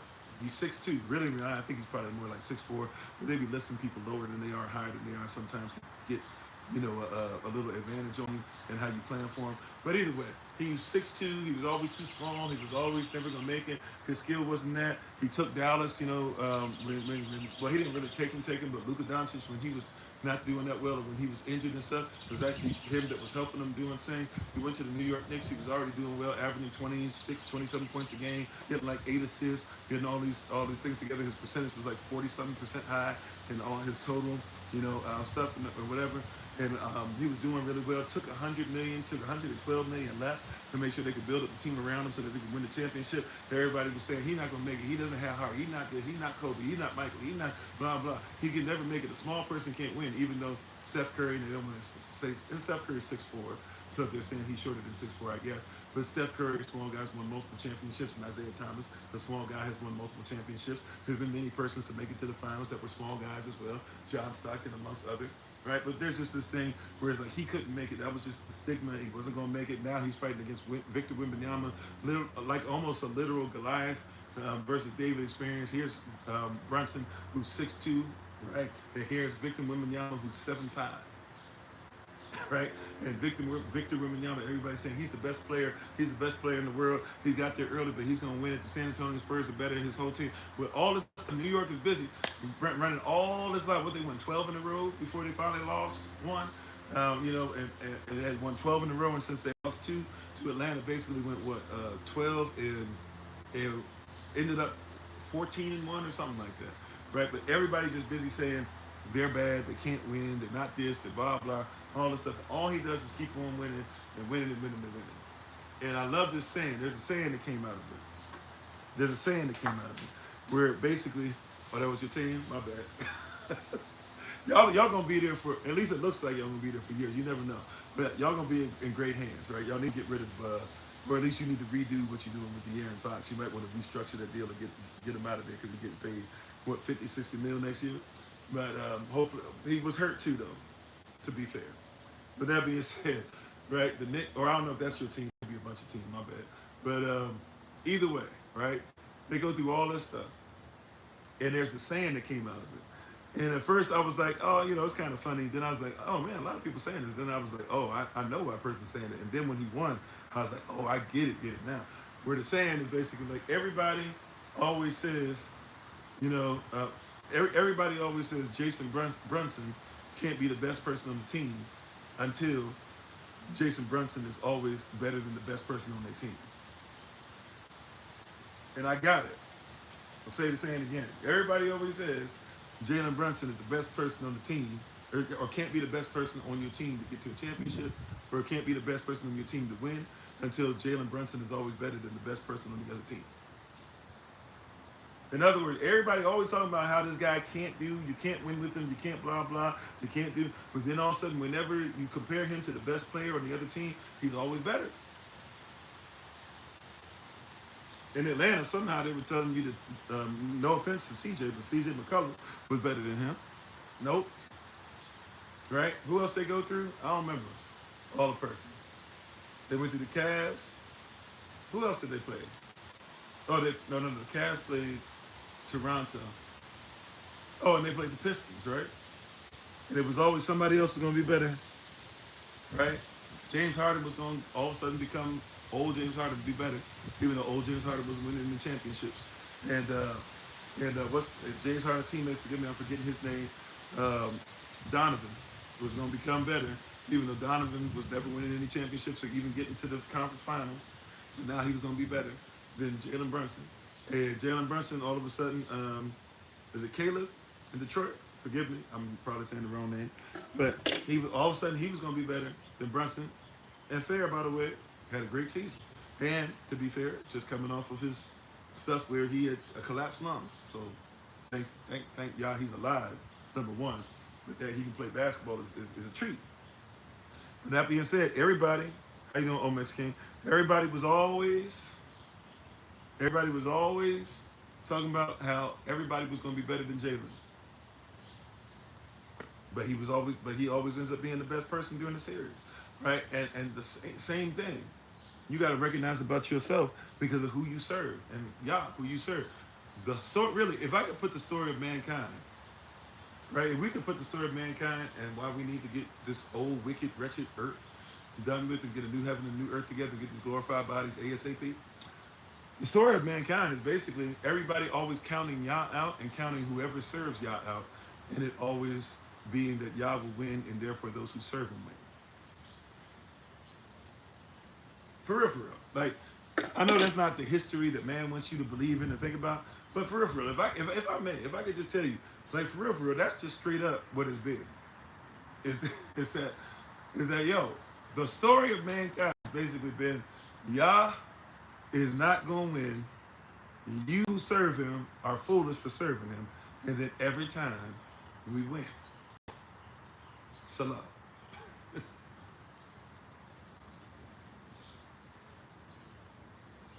If you don't remember nothing out about history, that's what it is.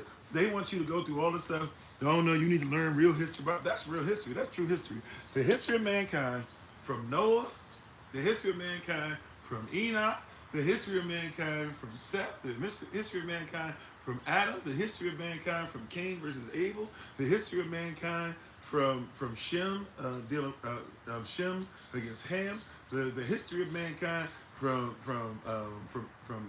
Ishmael and Isaac, the history of mankind from Israel versus Esau, the history of mankind has pretty much been, hey, Yah, you not what you say you are, and then, hey, any of you who serve him Get ready, you're not gonna make it. And the history of mankind has always shown that everybody talk about y'all can't win, and your best player, your best idol, your best netter, your best god, your best influencer, your best prophet, your best scientist is always better than him. Until it come time, when it's come time to rubber meet the road, till it come time for you to put them boxing gloves on, and now you realize, wait a minute, his length is better. You ain't your arms ain't long enough, right? You talking all that stuff, but I see you, but you can't do what you talking about. You keep talking all this shit, but you can't reach it.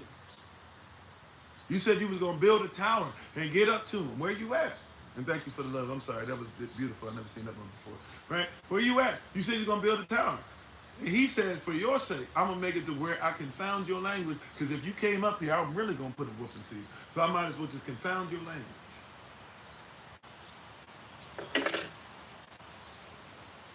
Here it is that person still are trying to count out the Negroes, still trying to count out the children of Israel, still trying to count out the community, still trying to count out the nation.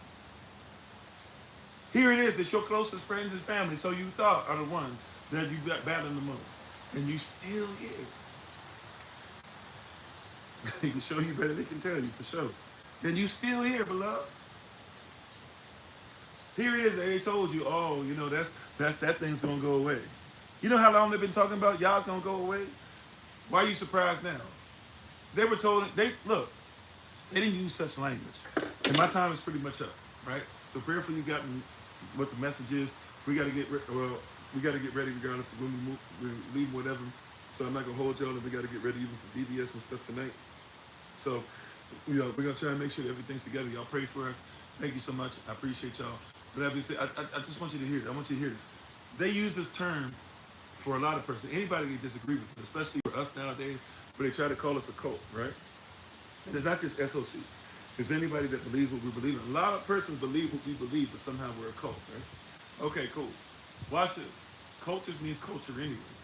But back then, they would have called Christ. Matter of fact, they said Christ was in a cult.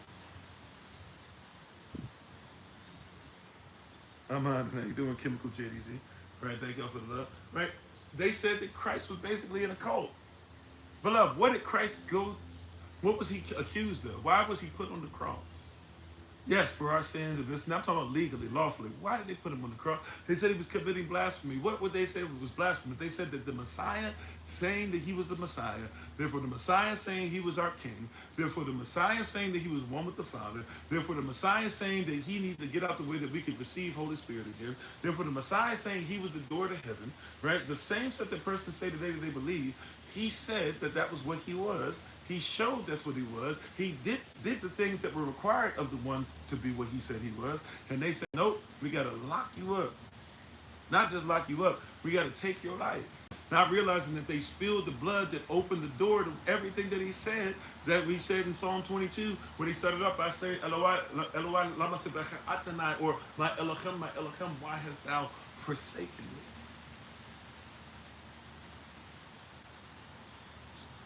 And if they forsook him, he told you in Matthew chapter 5, they'll forsake you and the prophets that came before you. So when they do that, get excited. Start rejoicing, leaping to what Yah has for you, because they did the same thing to the prophets that came before you. This is the entire history of mankind. Is Yah says he's going to do it. Somebody says he can't do it. Yah put somebody out there to be his representative. Somebody says his representative can't do it. Yah sends his representative help, and somebody says his representative's help ain't going to make it. And then here it is later on, while they're having to deal with these plagues, we're leaving. Just as Yah said. He asked nicely, they wouldn't do it. This time he's just going to go ahead and let's leave. And when we leave, he told us. He told us already before the plagues. He said, hey, Moses, when you go back, get ready, because you're going to leave in such a fashion that your women are going to start requesting items for them to leave. And everybody's going to be so scared that I'm going to do something to them. They're just going to give them what they request. See, we're requesting items beforehand. Let's let them deal with these plagues. When they start dealing with the plagues, watch you start requesting stuff. And persons start to realize, oh, you the chosen, you're right. See, but you moving too fast. Right now, let's let them deal with the plagues, and let's keep being separate in Goshen, and let's follow our leadership that he puts in place, whether it be the Moseses or the Aarons or the Miriams or whoever. Let us make sure we follow their lead, right? Let's let them do what they do, and let's follow what they do, and let's let our elders be in line with it, and let's make sure that our officers that work in Pharaoh's house, the house Negroes, let's let them separate and be over there, and they can get whatever they get by putting their lot in with them. But we don't go ahead and be obedient. We're gonna be righteous. We're gonna remain strong. This is gonna be what we're supposed to. See, obedience is better than sacrifice. Stop sacrificing a little bit here and there. I'm tired. Can I be honest with you? I'm tired of hearing our people talk so much trash about our enemies, but then when you're in front of the enemy, you act like you're supposed to be the same thing. No, we're not the same as you. We're separate from you. But we're going to be separate from you because the kingdom of heaven belongs to those that are separate from the kingdom of the world. And we're not part of the world. Whether it be Egypt, whether it be Assyria, whether it be Babylon, whether it be the Persians, whether it be the Greeks, whether it be the Romans, whether it be the Christians, we're not part of the world. Period. Get mad at it all you want. And if I hear you preach the world in the pulpit, then don't get upset that I call it out. Even if you're my family member, I love you. I got preachers in my family who can't stand that I be telling folks that what they preach is wrong. If it's not of Yah, then we got to tell the truth. Because Yahushua said, if I'm embarrassed of him in the earth realm and won't defend him in the earth realm, he said that when I get in front of his Father in heaven, he'll be ashamed of me there. And I promise you, right? The Bible tells us what? Study to show thyself approved, to bring before Elohim, that we needed not be ashamed because we what? Rightly divide the word of truth. And if Yahushua is the way and the life and also the truth, then I need him to help me to divide. And if it means I got to divide for unfaithful, if I got to divide from unrighteous, if I got to divide from those who don't follow the word, if I got to divide from disobedience, if I got to divide from persons who change the word, if I got to divide from persons who don't want to give up just because they feel attachment to it, if I don't want to divide, even if persons be my own, I hope it's not the case. I hope it's just for seasons. With that being said, if we share the DNA, we share the blood, but you decided to be on the demonic side of things, I can't go back. Sorry, I've been singing too much. I told y'all I can't sing no more. But it used to be another song we used to sing when I was playing all the time, right? This one's a little more modern, but it's still old nowadays, especially with the youth. But we used to sing, I won't go back, can't go back to the way it used to be before your presence came and changed me. And we used to sing at the end, we used to go, never going back, I am never going back. We used to sing that all the time, never going back to the way it was. We used to sing stuff like that all the time. A person sing it, but don't, and they declare it, but they don't live it. And because we won't live it, Yah is livid. Oh, that's a word right there. We won't live it, so Yah is livid. He's upset. Because you say that you believe in him. You say that he's your husband in the spirit. But here it is, whenever it's time to be faithful, he always finds you in somebody else's bed because you'd rather go ahead and be in bed with them. My wife and I, we watching some crazy, I was watching some craziness and invited her to watch it with me. And but we were watching some craziness about the guy, this guy, or no. So this guy brings his girl on the show to basically call her out for cheating or to see if she's cheating, but he knows she's cheating, so we already on some stuff. And then he invites the guy she's cheating with, and the girl says something to him before the guy who was she was cheating with, was crazy. I won't even go into all that. But she says basically that she doesn't know why she's brought on the show. She admits before she even gets to the show that, hey, I am unfaithful. I got basically the guy that I'm with, he provides all my means and everything. And I think he's a nice guy, but I say with the other guy, because even though he's a jerk, and even though he cheats on me, she's cheating on her guy, but he cheats on me, does all this stuff, and he mistreats me, but I've known him longer in my life. And so since I've known him longer in my life, I'm going to go ahead and try to be with him instead of the guy. And I was like, and the amount of disrespect that I saw throughout that show was one of the most ridiculous things I've ever seen in my life. But that being said, granted, if we're not careful, see, we'll go with something where we're like, well, this has been more of a mainstay in my life. This has been something that I've gotten more in my life. This has been something that's been around me. But just because you've been around it doesn't mean you need to go back. You could have been, right? Yah delivers you from it. Any man who puts his hand to the plow and looks back, Yahushua says he's not worthy of the kingdom of heaven. those who are not. It is not for those who are not, who are going to look to what Yah has given them to plow. That means that he delivered you from not having anything to where now you not only have means, but you have the means to be able to plant things that you can eat of. But rather than eat using the tools that Yah has given you, you keep looking back at the things that did nothing but drain you of energy. You hear what I'm saying? And you keep trying to look back and you're admiring, you think you're not, but you're admiring foolishness. You're admiring the thing. You used to pray to Yah that you would come out of that. Now that you in something that Yah has you in, oh, I wish I could go back to hectic lifestyle. It's boring over here. Yeah, I'm happy over here, but I don't get to go ahead and do this. Yeah, I'm happy over here, but I used to do this. I'm cool over here, but the girls used to like when I was blah blah. But you hated that.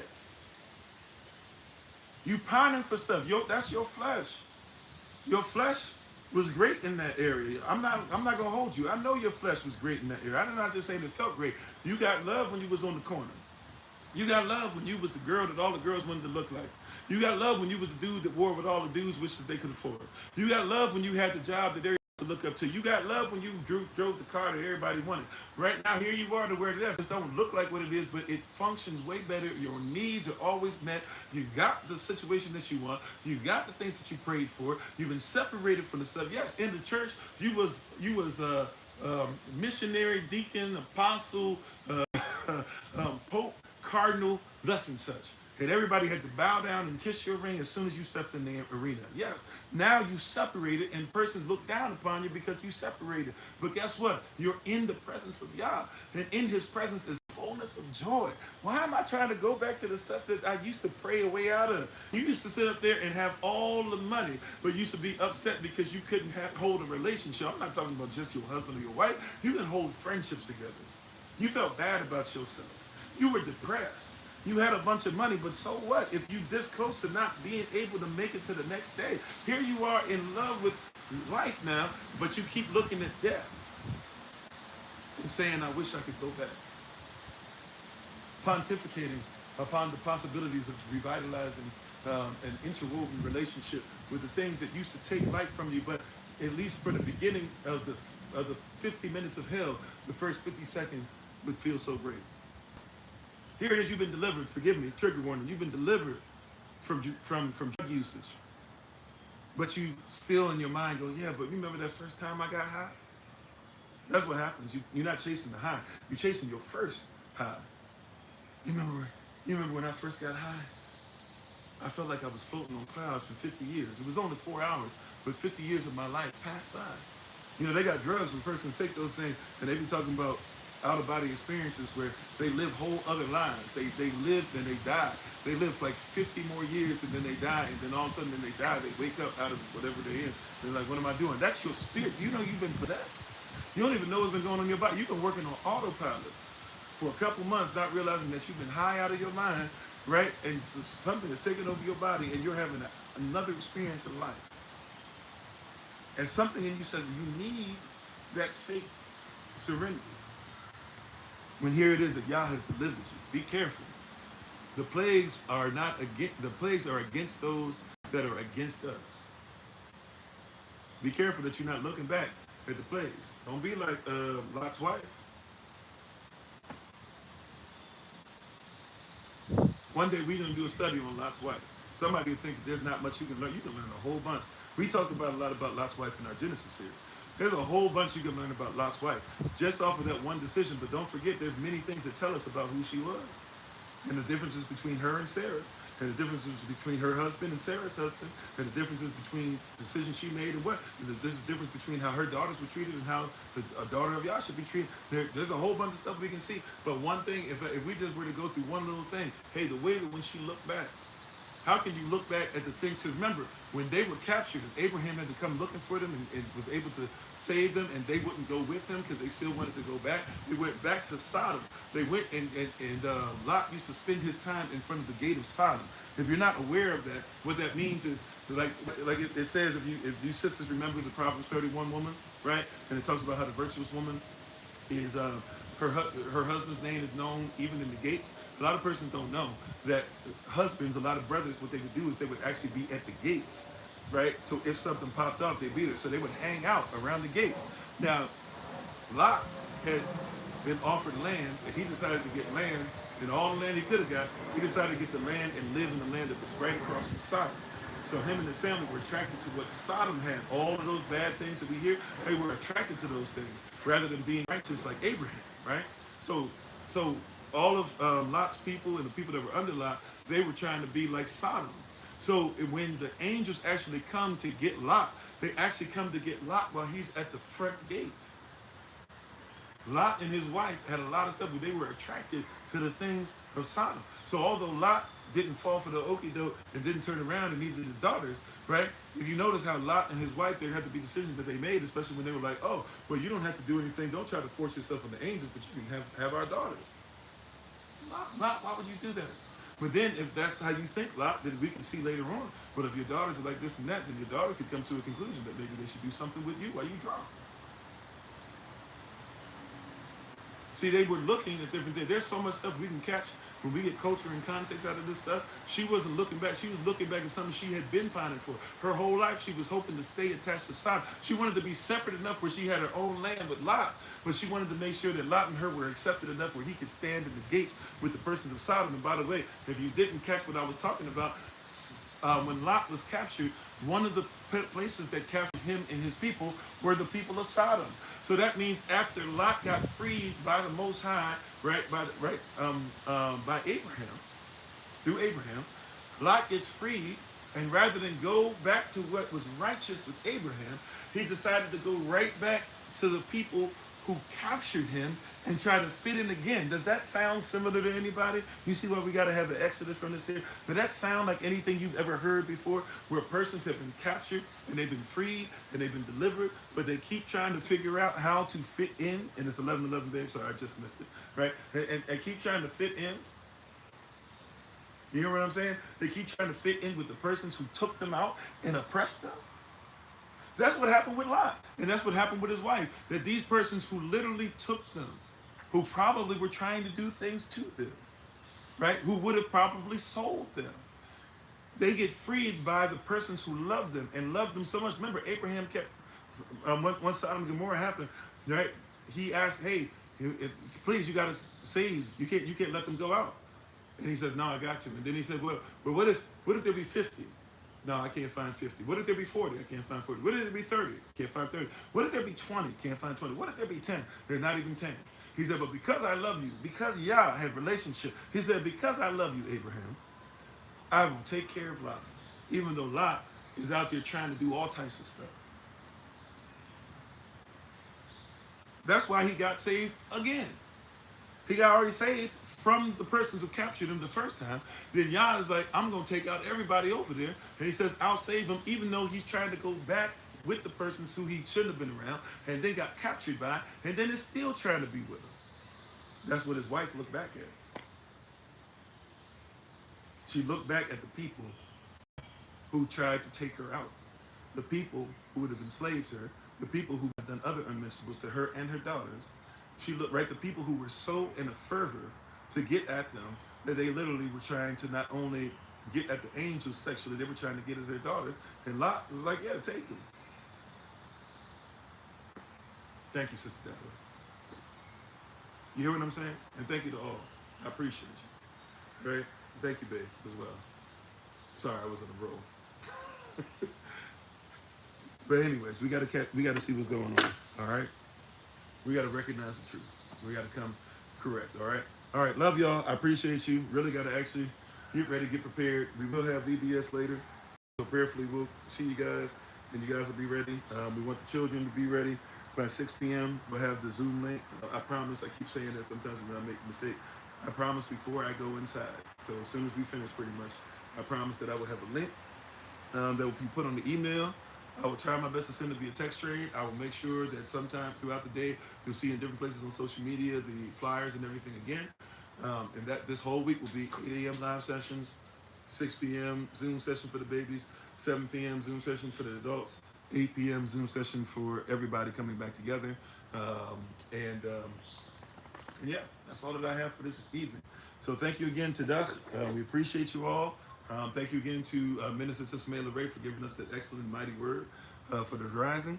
Um, Safe travels to all of you, especially our truckers out there, but anybody traveling in the season, or if you guys are coming close to the end of school or anything like that and getting ready to go on vacate. Pray for us as we are getting ready to go on the road as well. And I ask for seriously, I ask for you guys to pray for my family and our safety. But and if I can be specific for myself, I ask for you to pray for me to stay awake. I'm feeling fine right now, by the way. I'm just saying, you know, there's a lot of stuff, and even with the had a little accident that was just amongst other things was just mainly because I wasn't staying awake, or I wasn't as alert as I need to be. So we were fine, nothing, no damage on our end. RV is fine, everything still. Everybody in the RV was fine, which is always the most important thing. Even the other person on the other side did fine. Actually, we both believe in Yah, and or well, we both believe in the Lord. And I've actually checked in with him a couple times since then, and we've had some interesting text back and forth about faith. But so even Yah works together, all things together for Tabak. It's amazing how that stuff works. But just keep us in prayer, and thank you so much.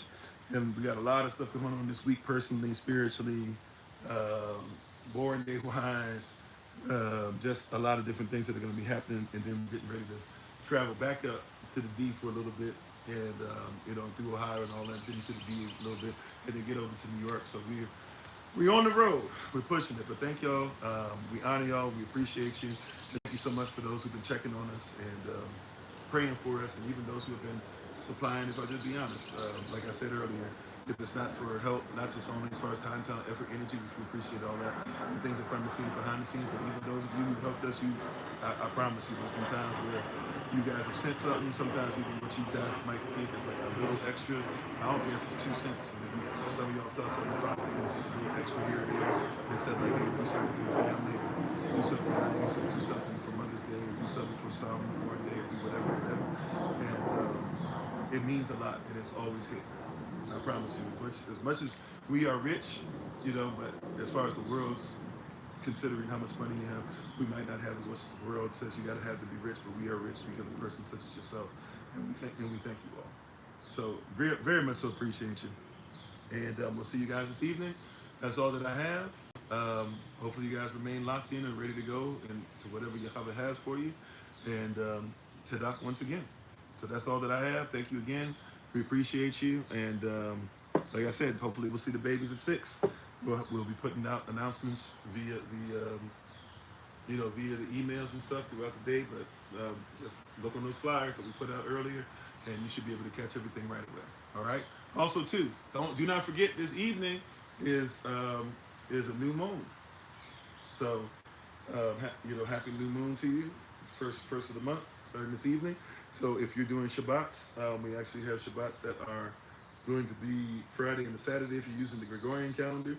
If you're not, if you're using the regular calendar, then they'll actually go from Sunday evening into Monday will be your Shabbat. If you want to follow either or both. All right. So thank you all to Doc once again. Appreciate you. No shout out for today. We got to get on the road. We appreciate you all, and we're excited about the word of Yah, what it's doing for you. Also, too, that means you guys know too. 4 next Shabbats are on Sunday if you're following the new moon. So for the next 4 Sundays, there'll be Shabbat. And then a couple days after that will be the next new moon. All right? So if you start counting this week, when we get to Sunday this week, this first Sunday will be the first Shabbat for us of the new moon. All right? Okay. Thank you again. We love you with the love of Yah. We once again give our honor and praise to the Most High Yah. We give our praise and honor to Him for my wife, the Honorable Amma. To the minister, SOC, Lottie Dyer, everybody, we appreciate you. Those that are having born days, matter of fact, I'm sorry, I haven't been as great this month, but happy born day to June born days once again. We know we've had double OG, triple OG, amongst others. I think we started off, I hope I'm correct about this, I think Sister Taylor started off the beginning of the month. We have Solomon's born day coming up. We have Tamara's born day coming up. She's a Juneteenth baby. I'm not able to always keep up with it, but happy born day to all. Our apologies. I know. I don't know if it was a June born day, but I know Sister Judith just recently had a born day. So if I've missed anybody, just please once again, church in my head, not to my heart. I be forgetting my own born day. So I be forgetting family born days. Like there's a lot of people who I love, and I'm not always, as much as I can keep up with dates for history, for some reason, born days or whatever escape me. But happy born day. Oh, happy born day to Sister Renee. That's right. I never reached out. Wow. Man. Oh, that's right. I knew that too. My apologies. Dang. All right, I'll send a message. But to all, thank you again. Happy born day. We appreciate you. Much love unto you and to your families. And hopefully all is well with everybody. To all the babies, much love to you. Pastor loves you as well with the love of Yah. We'll talk to you soon. So once again, remember that you are loved. You're necessary. Oh, you too? My bad. Dang. You said, my bad. This guy. Okay, this guy. Okay, my bad. All right. Who? What is that? What is that again? Who has two thumbs? Oh yeah, who has two thumbs and is their born dead? Who? This guy. Right? That's how that works. I forgot.